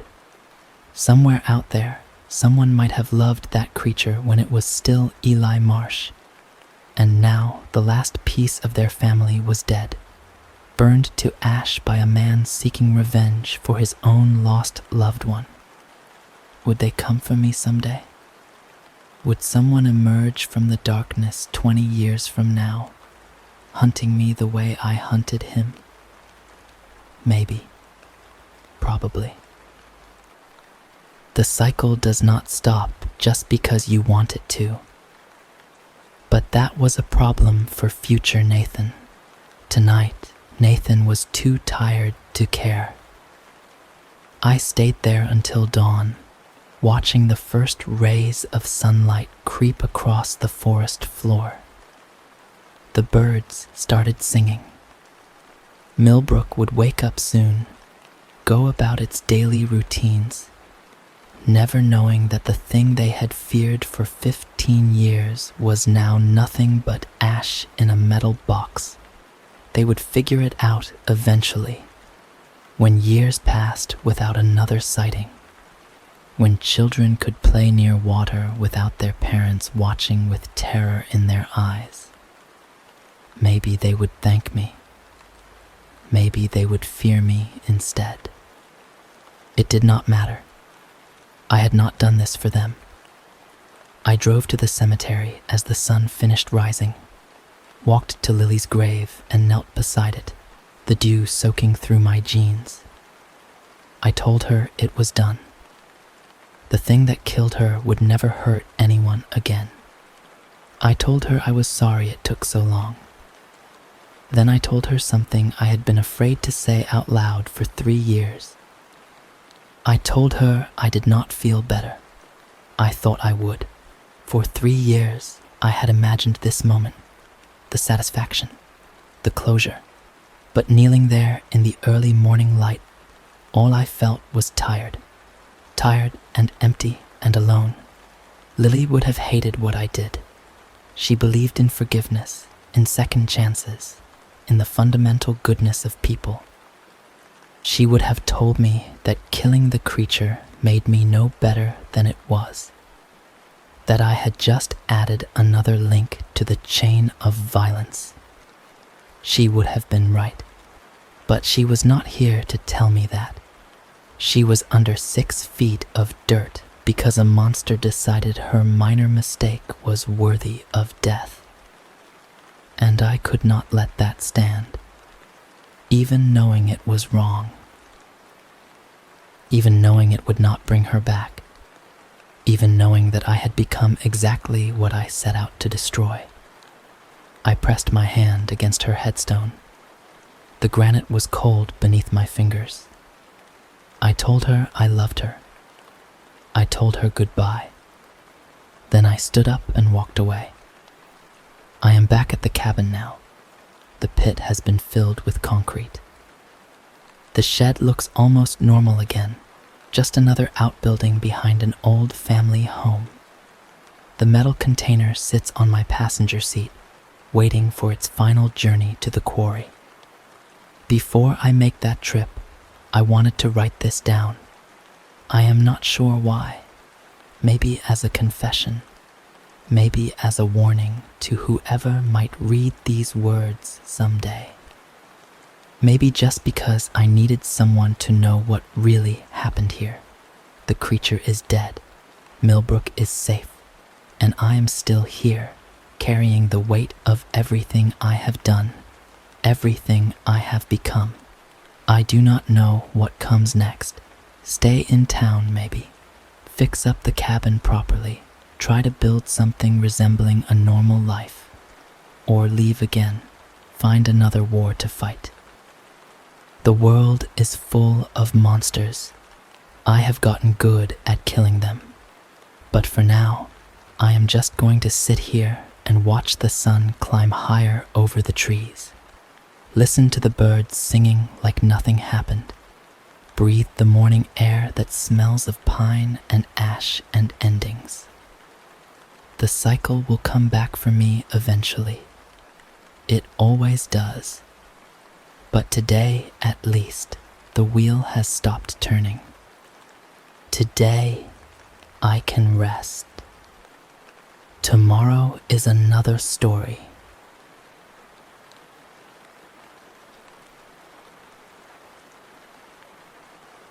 I need to tell someone about this. I know how it's going to sound. Trust me, I've been rehearsing this in my head for weeks, and I know exactly how crazy it seems.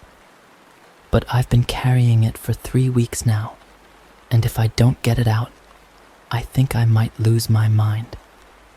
So here it is. Everything that happened, everything I found out about my family, and why I'll never sleep with a window open again. Let me start with the rules. Every family has them, right? Don't put your elbows on the table. Always say please and thank you. Call your mother on Sundays. normal stuff. Rules that make sense, that exist for obvious reasons. But my family had different rules. Rules that stood out like thorns in a rose bush.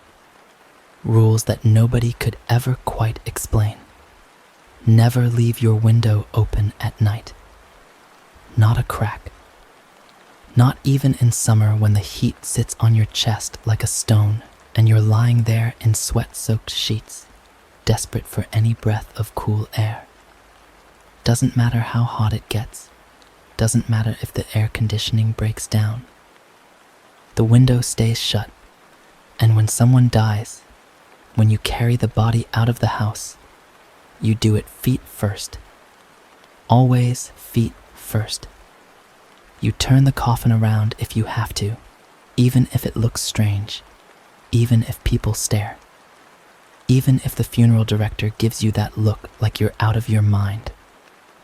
If you forget, if you let the head lead the way through the door, something follows the body back inside, something that shouldn't.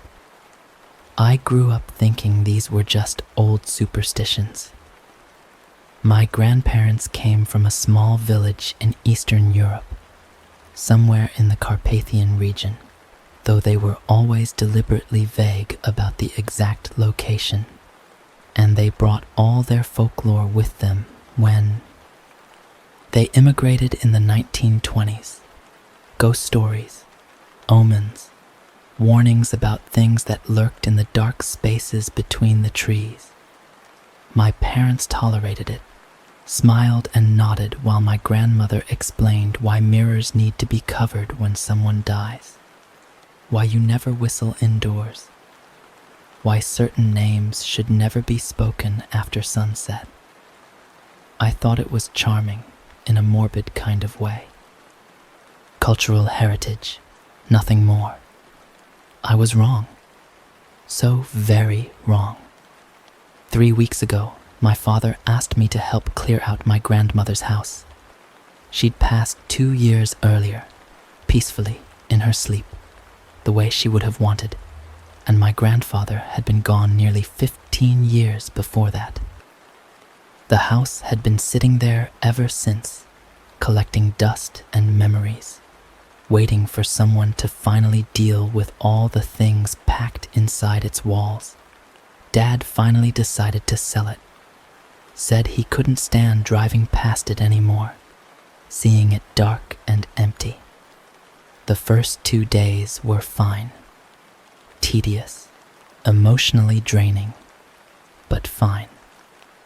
We sorted through decades of accumulated life, old photographs curling at the edges, their colors fading to sepia, kitchenware from another era that felt impossibly heavy in my hands, clothes that still smelled faintly of my grandmother's lavender perfume.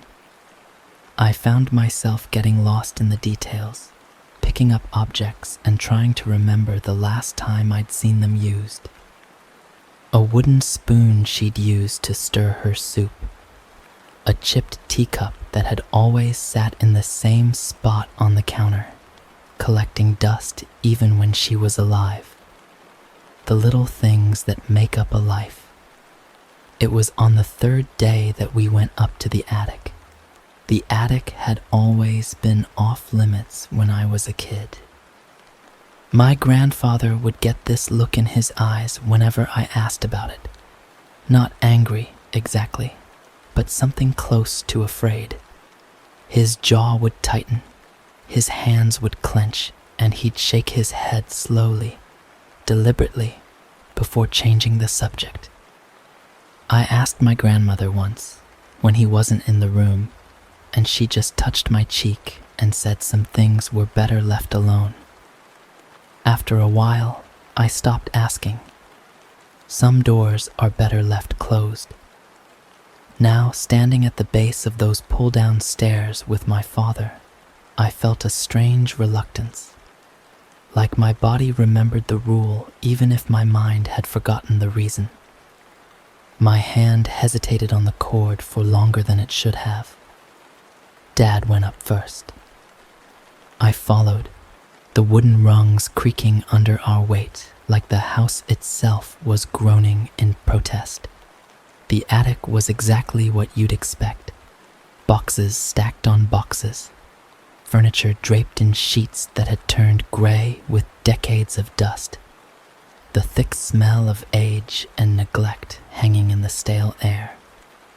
Pale light filtered through a single grimy window, casting everything in shades of amber and shadow. We worked in silence for a couple hours, sorting through the detritus of generations. Most of it was junk. Broken appliances with frayed cords, magazines from decades past with yellowed pages and advertisements for products that no longer existed, children's toys that had belonged to my father when he was young. I found a teddy bear missing an eye and held it up, watching my dad's face soften for just a moment before he turned away. Then I noticed something strange. In the far corner, beneath a pile of moth-eaten blankets that smelled of mildew, a section of floorboards looked different. Newer somehow, even though they had to be just as old as everything else. The wood was a slightly different shade, the nails shinier, less corroded. I pulled back the blankets and knelt down, running my fingers along the seams. The boards weren't nailed in place. They'd been cut to fit, resting loosely in their frame like pieces of a puzzle. Someone had put them there to hide something. My heart did something strange in my chest. A flutter, like a bird trying to escape a cage. A cold weight settling in my stomach. I called my father over. Together, we lifted the boards and found a small wooden chest hidden in the dark space beneath. It was old, genuinely old, the kind of old you can feel in your bones just by looking at it. The wood was dark with age, almost black in some places. The iron hinges spotted with rust that looked like dried blood in the dim light. A heavy padlock held it shut, but the metal was so corroded it crumbled apart when I touched it. Dad didn't recognize the chest. Neither of us had ever seen it before. He looked at me, and I looked at him, and we both felt it. That sense of standing at the edge of something we couldn't take back. The lid opened with a groan of protest, releasing a smell like old paper and something else, something faintly metallic, like copper pennies left in the rain. Inside, wrapped in oilcloth that had mostly disintegrated with age, was a leather-bound journal. The journal was written in the old language, the one my grandparents sometimes used when they didn't want me to understand what they were saying. Harsh consonants, strange letter combinations, words that seemed to catch in your throat. My father could read it, though. He'd learned it as a child before his parents decided it was better to assimilate, to become American, to leave the old country and its old ways behind. We took the journal downstairs, made coffee, though neither of us really wanted it. It was just something to do with our hands. Sat at the kitchen table where I'd eaten so many meals, where my grandmother had served me soup and told stories about the old country while afternoon light came through the curtains. Then my father began to read. The journal belonged to my great-great-great-grandfather. His name was Mikhail, and according to his own words, he'd been one of the original settlers of a place called Ashford Hollow, somewhere in rural Pennsylvania. A group of families from the same region of Eastern Europe had pooled their resources and bought land there in the late 1700s. They wanted to recreate something of their homeland, a place where they could keep their traditions alive, speak their own language, worship in their own way without the suspicious stares of neighbors who didn't understand. The first entries were mundane, clearing land, building homes with their bare hands, surviving brutal winters that killed livestock and crops alike. He mentioned the other families by name, names I didn't recognize, and described the small community they were building in the wilderness. It sounded almost idyllic, in a hardscrabble, pioneering sort of way. Then he wrote about the newcomers. A man named Victor and his wife Marta arrived in the spring of 1793. They weren't from the village. No one knew exactly where they'd come from, and they weren't forthcoming with details. They said they'd inherited a manor house at the edge of the forest, about a mile from the main settlement. A previous owner had built it years ago and died without heirs. They kept to themselves, which the villagers found strange, but not necessarily alarming. Some people are just private. Victor was a craftsman and a talented one. He made toys, wooden dolls with jointed limbs that could pose and dance, carved animals so detailed you could count the individual feathers on a bird's wing, music boxes with intricate mechanisms that played haunting melodies. Beautiful things. He sold them in nearby towns, and the children of Ashford Hollow loved him. He'd give them small gifts sometimes, a spinning top, a carved whistle, and their eyes would light up. Marta was pregnant when they arrived. The village women found her distant, unfriendly. She never joined their gatherings, never came to help with births or sicknesses the way the other women did. She stayed in the manor, supposedly resting, supposedly preparing for her child. But there were rumors. Some said she spent her nights at the window, staring into the forest with eyes that didn't blink. Others claimed they'd seen a shadow behind her when the candles were lit, something that moved independently of her own movements, something that bent close to whisper in her ear. I know how this sounds.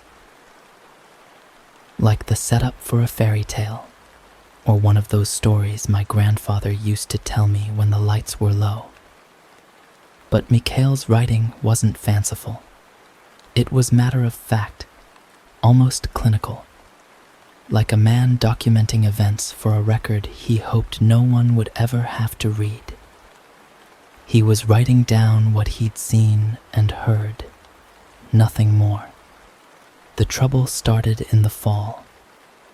Hunters from the village were tracking deer near the manor when they found Marta in the forest, barefoot, wearing only her nightgown despite the October cold. She stood in a clearing surrounded by candles, dozens of them flickering in a circle, drawing symbols in the dirt with a long stick.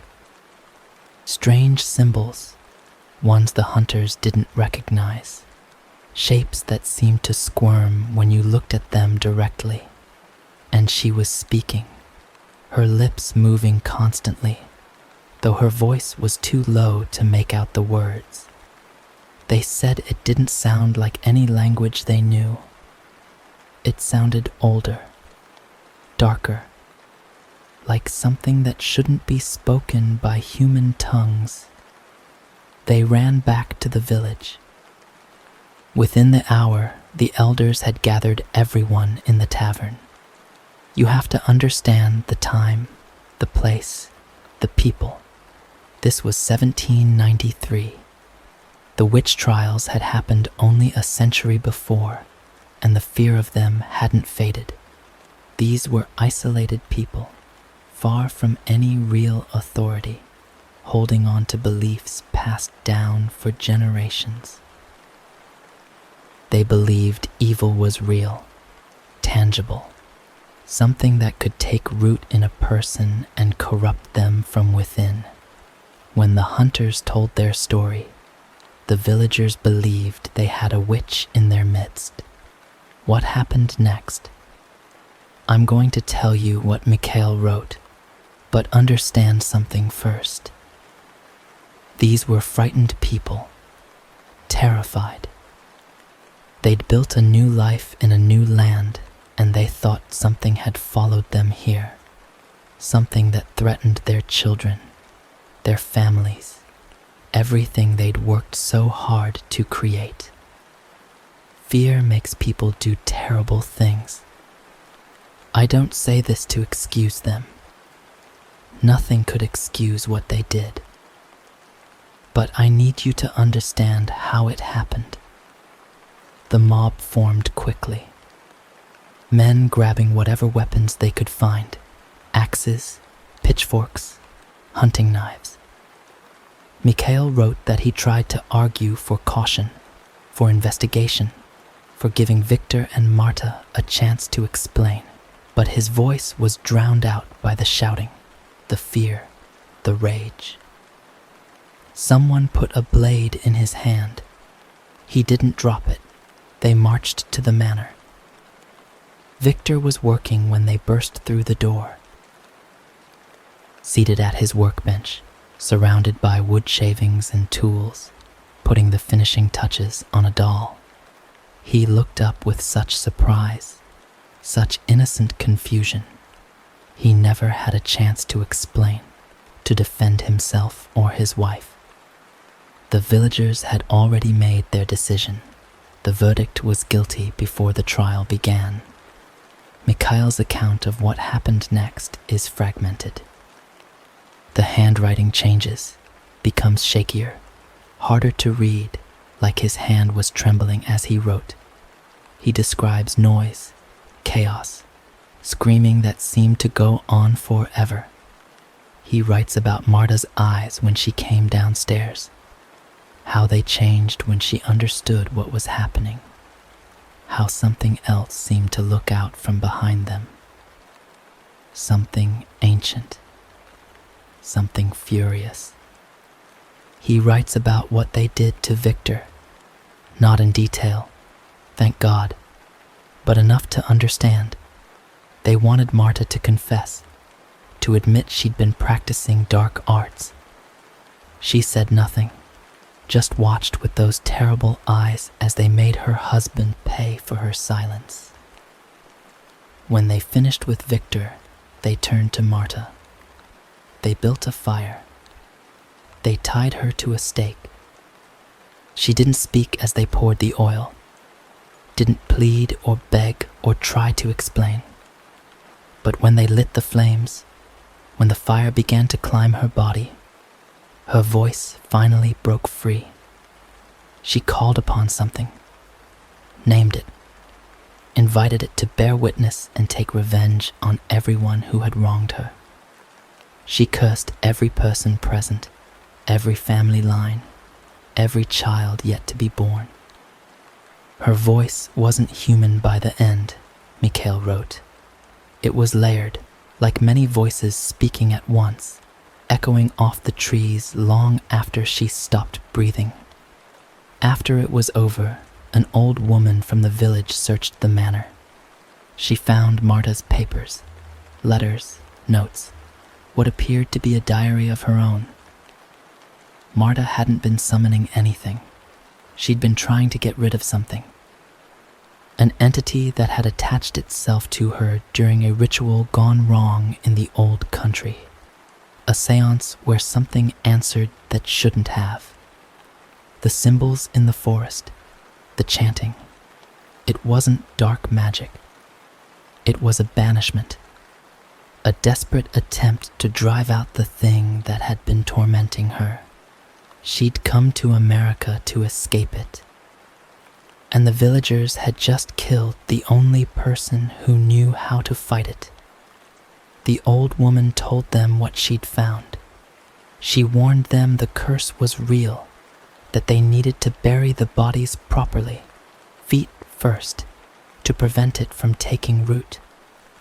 But the villagers were too afraid. They locked themselves in their homes and refused to come out. Mikhail couldn't sleep. He lay in bed, staring at the ceiling, seeing Marta's face in the flames.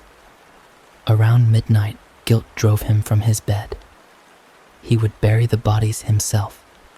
It was the least he could do. He walked to the manor alone. The night was moonless, the darkness complete. The clearing where Marta had burned was silent. Her remains had collapsed into ash and bone. But Victor wasn't where they'd left him. Mikhail followed the trail, a smear of dark liquid across the ground, leading toward the manor. Drag marks, as if something had pulled itself along by whatever was left of its limbs. He found Victor just inside the doorway. The body had somehow crawled home, back to the workshop, back to the half-finished toys on the workbench. Mikhail didn't question how. He wrapped the remains, carried them to the grave he'd dug, placed them beside Marta. He filled the hole as quickly as his shaking hands would allow. He was almost finished when he realized his mistake. The old woman had said the bodies needed to be carried out feet first, an old tradition to prevent the dead from finding their way back. But Mikhail, in his panic, had dragged Victor from the manor head first. He stood there in the dark, staring at the fresh earth, and felt something watching him from the trees, something that smiled without a mouth. He ran. For months, nothing happened. The village tried to forget. People went back to their routines, their fields, their families. Then the children started disappearing. The first was a boy, 7 years old. His parents put him to bed, kissed his forehead, and found his room empty in the morning. The window was open. On the sill sat a small wooden toy, a carved horse, painted the deep red of dried blood. In the boy's bed, tucked under the covers as if sleeping peacefully, was a doll. It had his face, his clothes, his hair. But its eyes were wrong, too wide, too knowing, carved from dark wood that seemed to absorb the light. The village searched for weeks. They never found him. Over 6 months, 4 more children vanished. Always the same way. An open window, a blood-red toy, a doll left in their place. Mikhail understood. This was the curse made manifest. Victor had returned, or something wearing Victor's shape, taking revenge the only way a toy maker knew how. The old woman came to Mikhail one night. She told him there was no stopping it now. Not for those who had participated. The curse would follow their bloodlines until it had taken what it was owed, generation after generation.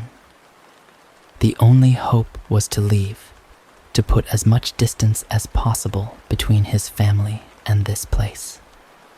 So Mikhail packed his wife and children and left in the middle of the night. They traveled west, then south, eventually settling in another state entirely. But he never forgot the rules. Never stopped warning his children about things that lurk outside windows. Never stopped making sure the dead were carried out feet first. My father stopped reading. His face had gone gray. His hands trembled as he set the journal down. We sat in silence. Outside, the sun had set without us noticing. The kitchen was dark except for the lamp above the table. I thought about my grandfather's warnings. The story of the toy maker he'd told me when I was 6. How he'd gripped my chin and made me look him in the eye and said, "Remember, the toy maker is not your friend."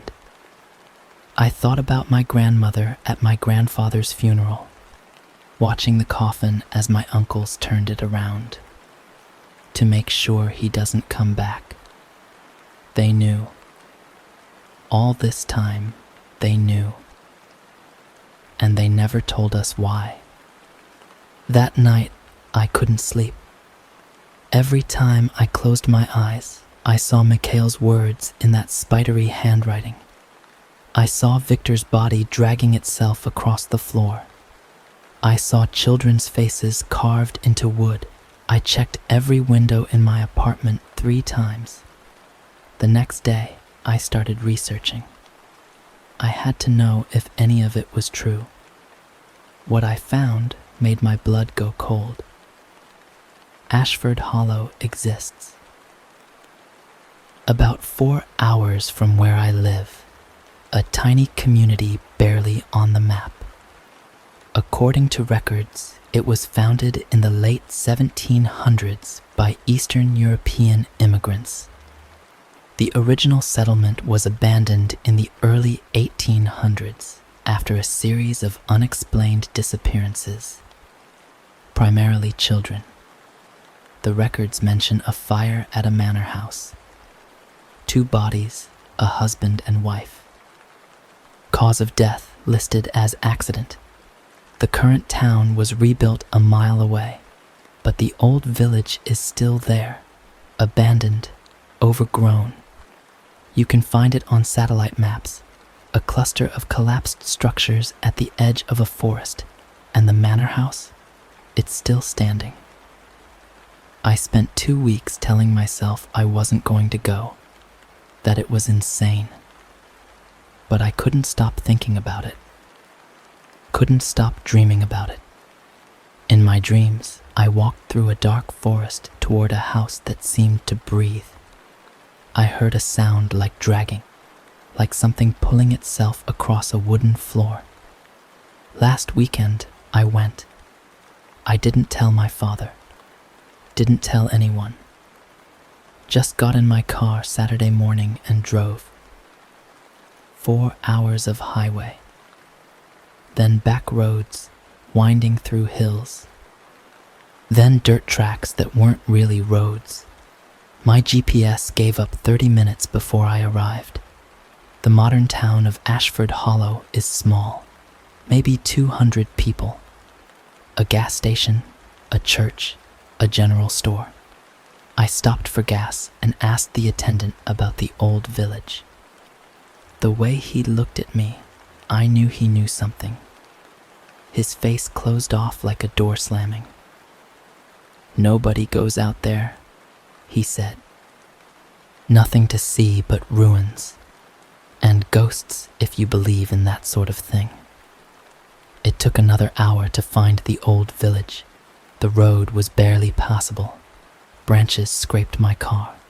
Twice I moved fallen trees. Then the trees opened up. The old village looked exactly like I'd imagined.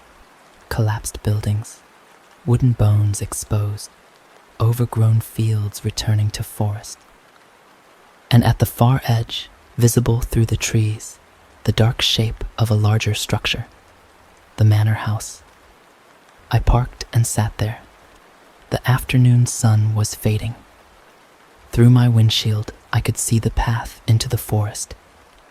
Every rational part of my brain screamed at me to turn around, to go home, to forget any of this had ever happened. But I'd come too far. I got out of the car.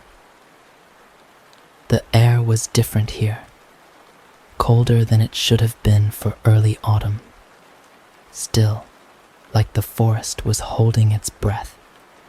My footsteps seemed too loud on the dead leaves. I followed the overgrown path, pushing through branches that seemed to reach for me. The trees grew thicker, blocking light until I walked through perpetual twilight. Then I saw it. The manor stood alone in its clearing. 2 stories, with a porch that had mostly collapsed. The windows were dark, empty, like gouged out eyes. The front door hung open on rusted hinges, revealing nothing but shadows. But it was the silence that got me. No birds, no insects, nothing. Just my breathing and my heartbeat. I stood at the edge of the clearing, unable to move forward or back. The shadows were lengthening. That's when I saw movement in an upper window. Just a flicker, a shape passing behind the glass, gone before I could focus. I told myself it was nothing, a trick of light, an animal. Then I heard it, a sound from inside. Faint at first, then louder. A rhythmic scraping, like something being dragged across a wooden floor. Slow, deliberate, getting closer to the door. And underneath it, so soft I almost missed it. A child's laugh. I ran. Branches tore at my face. Roots caught my feet. I fell twice and scrambled up without breaking stride. I ran until I reached my car and drove away as fast as the road would allow. I didn't look back. Some part of me knew that if I did, I'd see something standing at the edge of the trees. It's been 3 weeks. I haven't slept more than a few hours at a time. Every night I check my windows. Every night I lie awake listening for sounds that shouldn't be there. And here's what keeps me up most. What I haven't told anyone until now. When I got home that night, I went straight to my bedroom. I was going to lock the door, barricade the windows, hide under the covers like a child. But I stopped in the doorway. My bedroom window was open, just a crack, maybe 2 inches. I know I didn't leave it open. I never leave my windows open. Not since I was 6 years old. Not since my grandfather told me about the toy maker. On the windowsill sat a small wooden toy. A horse, carved with incredible detail, every muscle defined, painted red. The deep, dark red of dried blood. And when I picked it up, it was warm, like something had been holding it moments before. I burned it in my fireplace. The flames turned blue. I've sealed every window with duct tape. I still wake in the middle of the night feeling something standing just outside, waiting for me to make a mistake. My father won't talk about it. Same look in his eyes my grandfather used to have. They knew. They all knew. And now I know too. The toy maker is not your friend. And I think, I'm terrified that he's finally found us.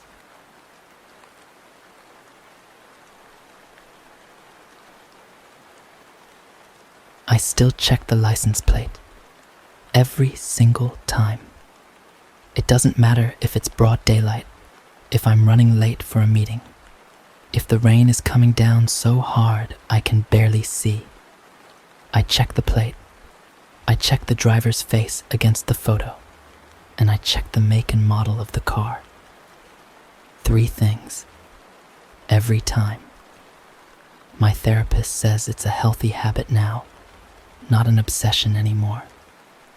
I'm not sure I believe her, but I appreciate her trying.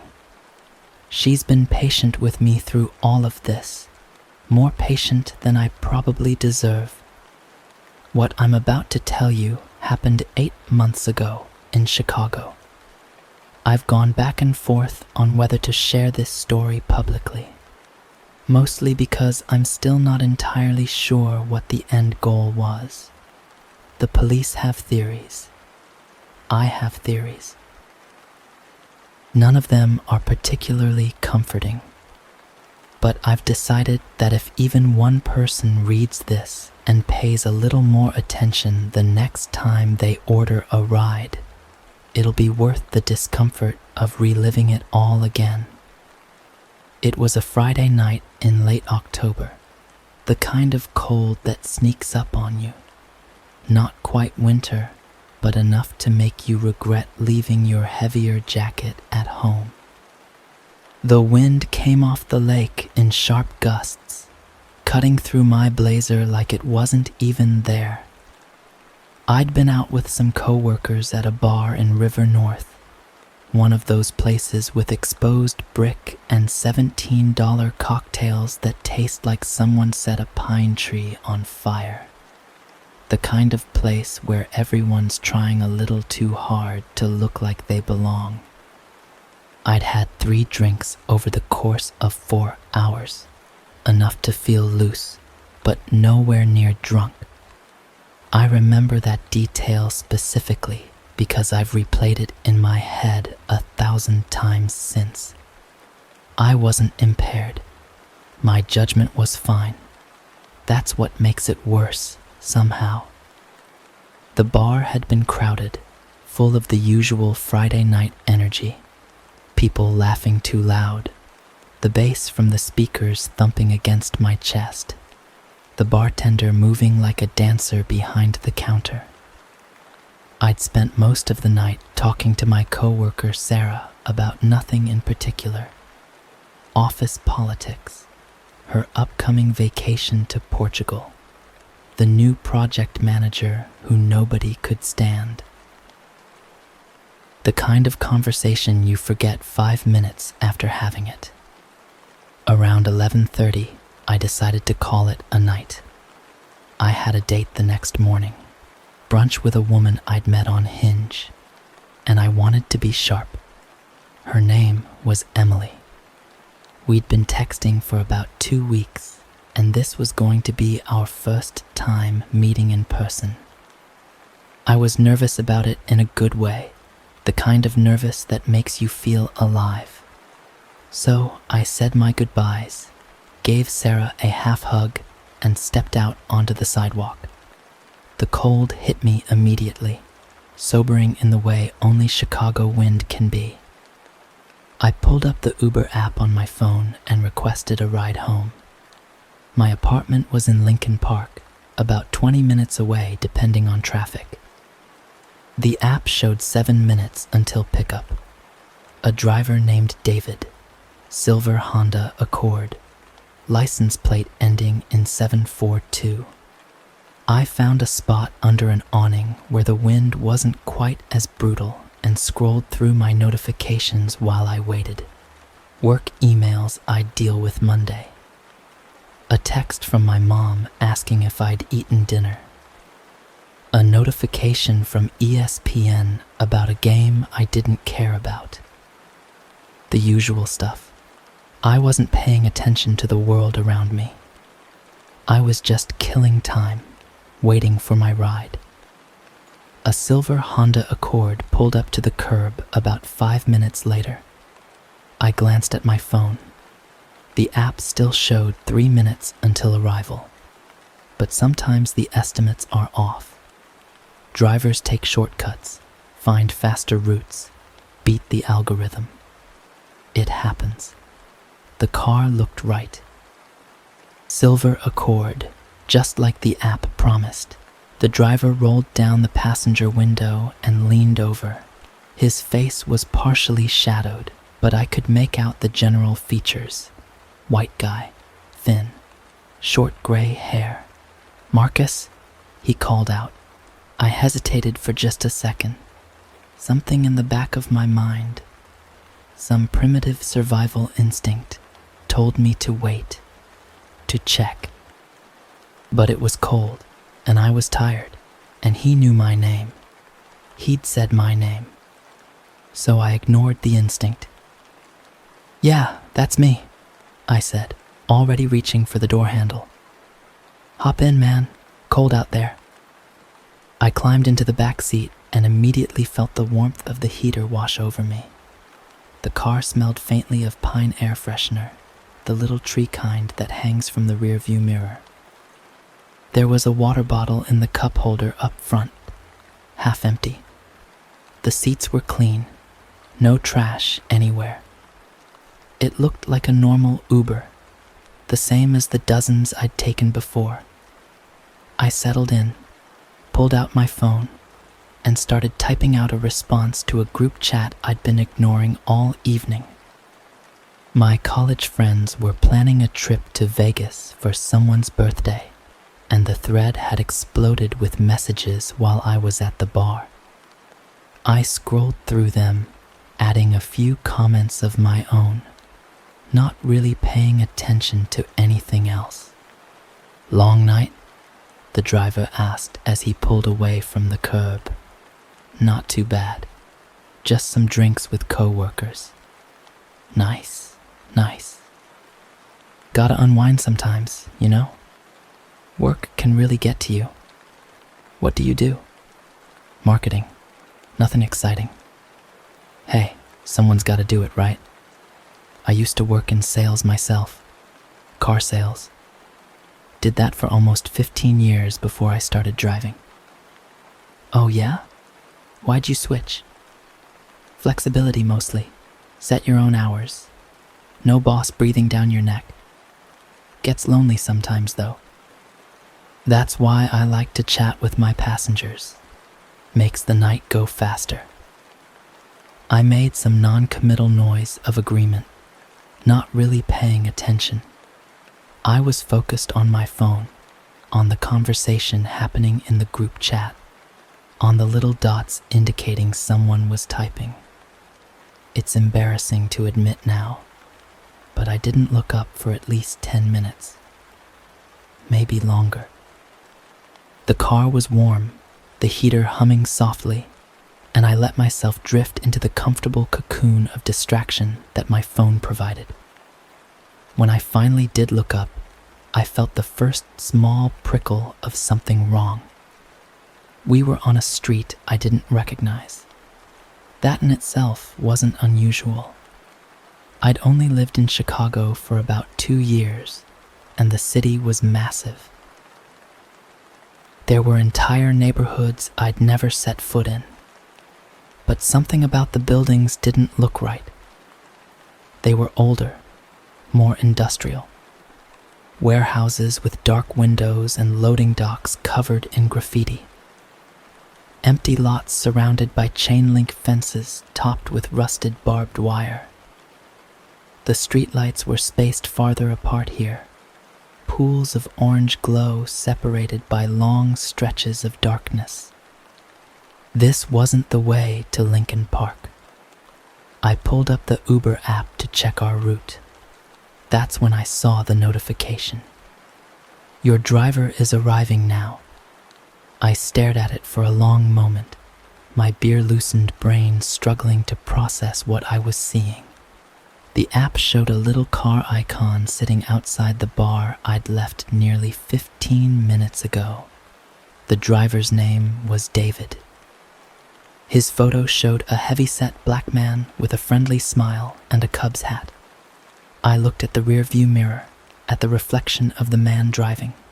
He was white, thin, mid-40s maybe. His hair was cropped short, mostly gray. He had a narrow face, pale skin, and eyes that seemed too light in the dim glow of the dashboard. This wasn't David.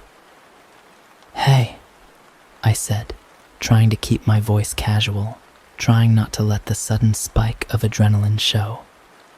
I think there might have been a mix-up. The app is showing my driver just arrived at the pickup spot. The man didn't respond right away.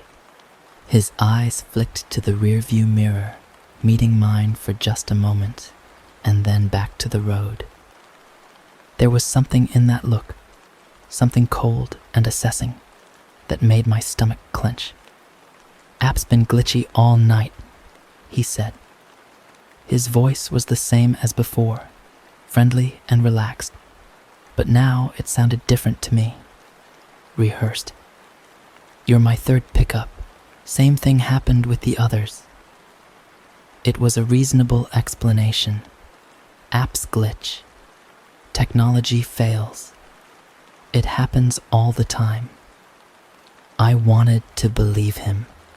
I wanted this to be nothing more than a minor inconvenience. A story I'd tell Emily at brunch tomorrow. You won't believe what happened with my Uber last night. But I couldn't shake the feeling that something was off.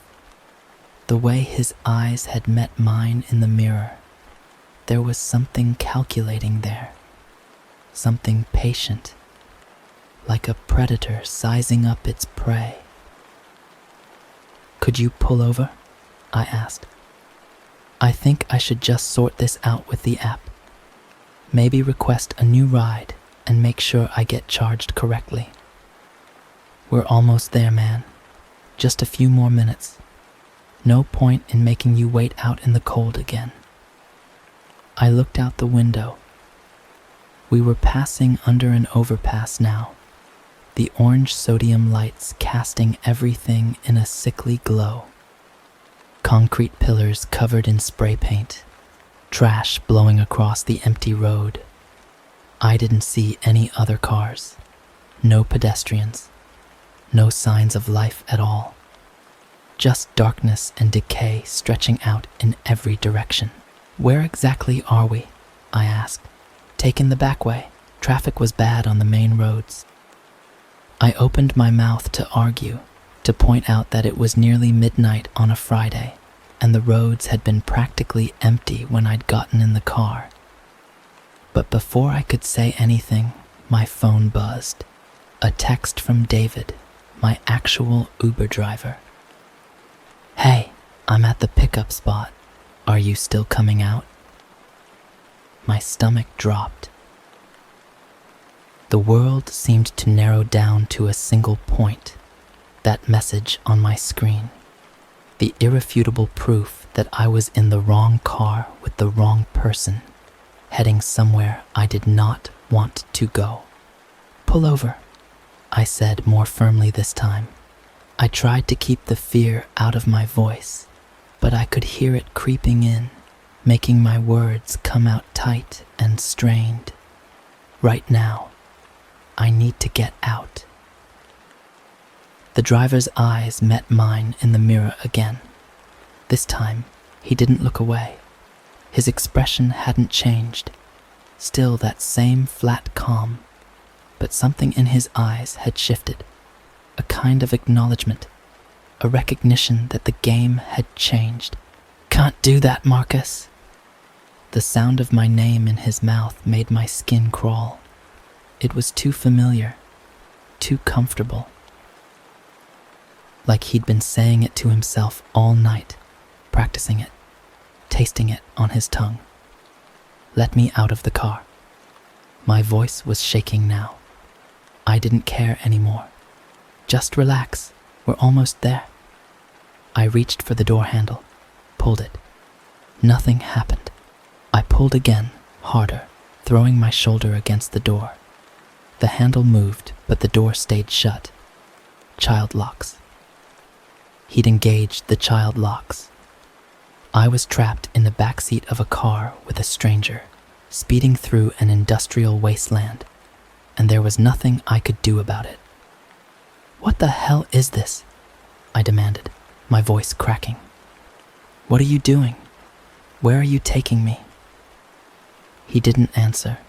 He just kept driving, his hands steady on the wheel, his eyes fixed on the road ahead. We passed another warehouse, another empty lot, another stretch of chain-link fence. The buildings here looked like they hadn't been used in decades. Perfect places to do things you didn't want anyone to see. I thought about calling 911. I had my phone in my hand. I could do it. But what would I say? I'm in a car and the driver won't let me out. By the time they found me, by the time they figured out where I was in this maze of abandoned buildings and empty streets, it might be too late. I didn't even know what intersection we'd just passed. I had no idea where I was. So I did something stupid. Or maybe something smart. I'm still not sure which. I raised my phone, angled it toward the rearview mirror, and took a picture. The flash lit up the interior of the car, harsh and bright, capturing his reflection in a burst of white light. Then I texted the photo to my sister, along with our current location from Google Maps, and 3 words: call the police. The driver must have seen the flash in his peripheral vision because his head snapped toward the mirror. For the first time, I saw something other than calm on his face. Irritation, maybe, or something darker. What are you doing? Insurance, I said, forcing the word out through my fear. My sister knows where I am now. She knows what you look like. She's calling the cops right now. For a moment, nothing happened. The car kept moving, the engine humming steadily, the heater still blowing warm air like everything was perfectly normal. I watched the man's reflection, watched his jaw tighten, watched his grip on the steering wheel shift. His knuckles went white. The seconds stretched out like taffy. I could hear my own heartbeat pounding in my ears, could feel the sweat beating on my forehead despite the cold that had seeped into my bones. Then he slammed on the brakes. The car lurched to a stop so suddenly that I was thrown forward, my forehead cracking against the back of the passenger seat. My phone flew out of my hand and disappeared into the darkness of the footwell. Stars burst across my vision. I scrambled to find the phone, my fingers scraping against the floor mat, touching something sticky and damp that I didn't want to think about. Before I could recover, I heard the click of the child locks disengaging. Get out! His voice was different now. Flat. Empty. Like all the warmth had been drained out of it, leaving nothing but cold functionality. I didn't hesitate. I grabbed the door handle, shoved it open, and half fell out of the car onto the cracked asphalt. My palms scraped against the rough surface, drawing blood, but I barely noticed. I was already running. The car sat there for a moment behind me. I could see the red glow of its taillights painting the ground as I sprinted away. I kept waiting to hear the engine rev, to hear the tires squeal as he came after me. But nothing happened. When I finally risked a glance over my shoulder, the car was gone. Just darkness and silence, and the distant hum of the city somewhere far away. I ran without looking back again. I ran past abandoned buildings and empty lots and rusted machinery that loomed like skeletons in the dim light. I ran until my lungs burned and my legs ached, and I couldn't run anymore. Then I ducked behind a dumpster that reeked of something rotten and called 911 with shaking hands. The dispatcher's voice was calm, professional, almost robotic. I told her what happened, stumbling over my words, struggling to make sense of the chaos in my head. She told me to stay on the line. She told me help was coming. I pressed my back against the cold metal of the dumpster and waited, watching the darkness for any sign of movement. The police found me about 20 minutes later, huddled in the shadow of an old meatpacking plant, shivering so hard I could barely speak. My sister had called them, just like I'd asked. The photo I'd sent her was already being analyzed. 2 officers wrapped me in a blanket and drove me to the station, where I spent the next 3 hours answering questions I didn't have good answers to. They never found him. The car, a silver Honda Accord, just like the app had promised, was registered to a woman in Evansville, Indiana, who reported it stolen 3 weeks earlier. The plates were fake, probably swapped out from a junkyard somewhere. The man in my photo didn't match anyone in their databases. No criminal record. No prior arrests. Nothing. It was like he'd appeared out of nowhere, picked me up, and then vanished back into the darkness he came from. But here's the part that still keeps me up at night. A detective reached out to me about 2 months after it happened. Her name was Rodriguez, and she had the kind of tired eyes that come from seeing too much for too long. She'd been assigned to look into a series of missing persons cases in the Chicago area, all with a similar profile. Young professionals, late 20s to mid-30s, last seen getting into rideshare vehicles late at night. Over the past 3 years, there had been 7 of them. 4 men and 3 women. None of them had ever been found. She showed me photos of the missing on her tablet, swiping through them one by one. Different races, different neighborhoods, different times of year. But all of them had ordered an Uber or Lyft on the night they disappeared. All of them had gotten into a car that wasn't quite the right one. All of them had made the same mistake I almost made.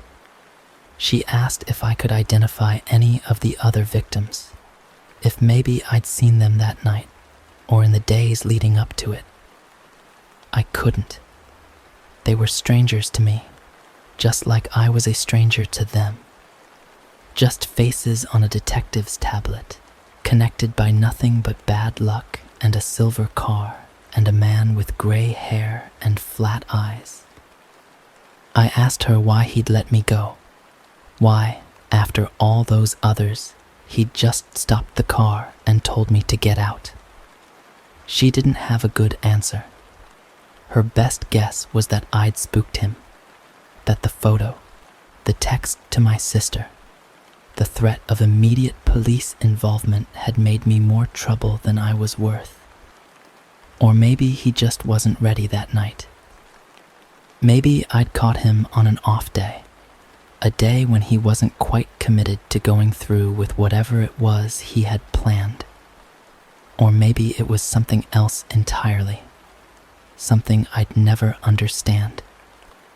I think about that a lot. The idea that my survival came down to something as arbitrary as timing. That if I'd been a few minutes later leaving the bar, or a few minutes earlier, or if my sister had been asleep and hadn't seen my text, I might have ended up like the others. A face on a tablet, a name in a file that never gets closed, a question mark that haunts someone's family for the rest of their lives. They still haven't caught him, at least not as far as I know. Every few weeks, I check the news, looking for some headline about an arrest, some resolution to the story. But there's nothing. He's still out there, somewhere, driving a car that isn't his, picking up people who aren't paying attention, waiting for the next one. I moved back to Ohio about 3 months after it happened, Columbus, where I grew up. I couldn't take Chicago anymore. The constant looking over my shoulder, the panic attacks every time I needed to go somewhere at night, the way my heart would race whenever I saw a silver sedan. My therapist back in Chicago had suggested that a change of scenery might help, and she was right, mostly. The nightmares have gotten less frequent. The paranoia has dulled to a manageable hum. I can almost live a normal life now, as long as I don't think about it too hard. But I still check the license plate, every single time, and I always will. The thing that bothers me most, the thing I can't stop thinking about, even now, is how close I came to not noticing anything at all. If the real driver hadn't texted me, if I hadn't happened to glance at my phone at that exact moment, I might have ridden all the way to wherever he was taking me without ever realizing something was wrong. I was so absorbed in my screen, so checked out from my surroundings, that I basically gift-wrapped myself for him.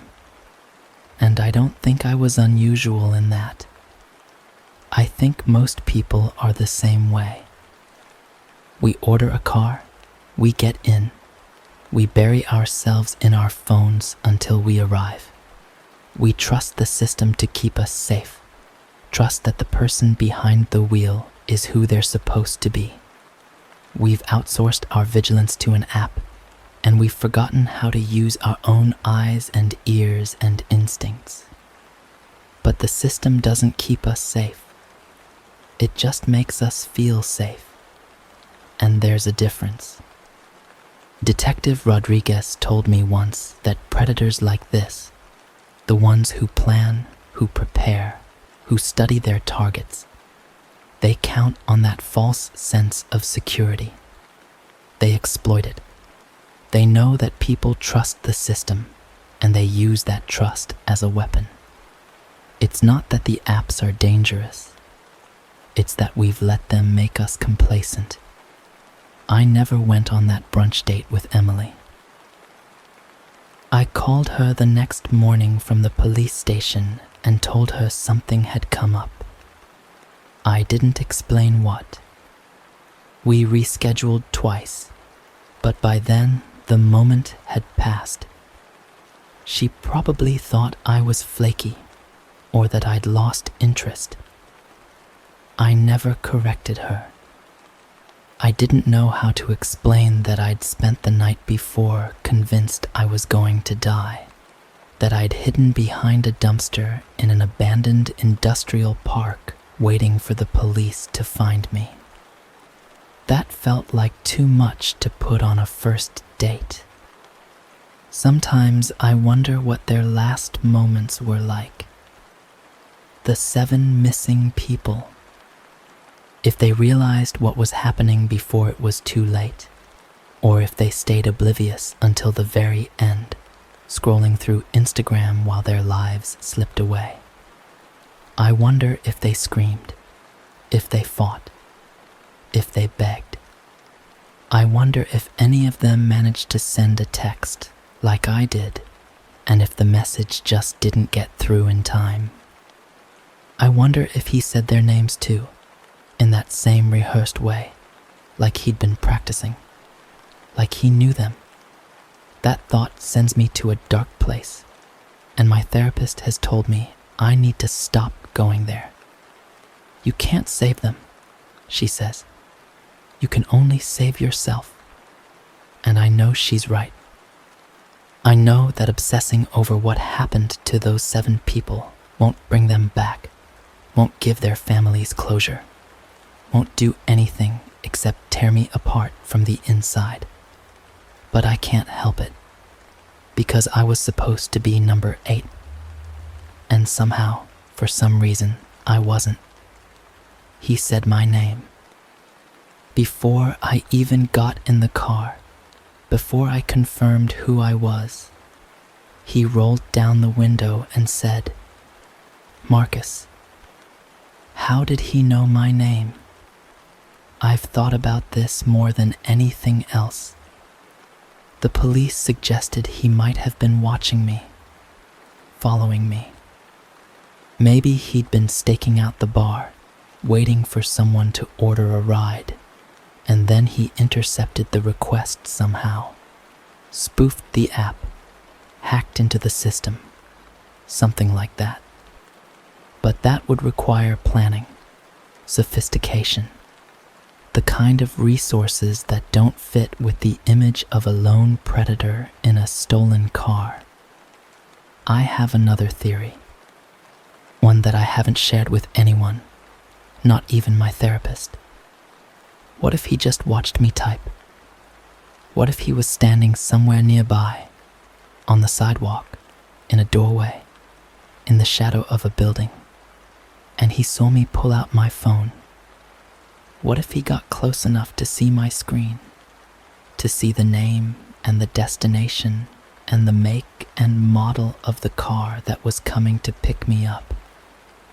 All he'd have to do is pull up before the real driver arrived, say my name, wait for me to confirm who I was, and then I'd climb right in, because why wouldn't I? The car was right. The name was right. Everything checked out. We make it so easy for them. So please, the next time you order a ride, look up from your phone. Check the plate. Check the driver's face. Check the make and model of the car. Ask them to confirm your name instead of saying it yourself. These are small things, simple things, things that take maybe 10 seconds of your time, because somewhere out there, a silver Honda Accord is circling the city, driven by a man with gray hair and flat eyes and a patience that borders on the infinite. He's waiting for someone to order a ride, waiting for someone to step outside, phone in hand, too distracted to notice that the car that pulls up isn't quite right. And when they get in, when they settle into the back seat and lose themselves in whatever notification just lit up their screen, he'll say their name. He'll say it like he's known them forever. And then he'll drive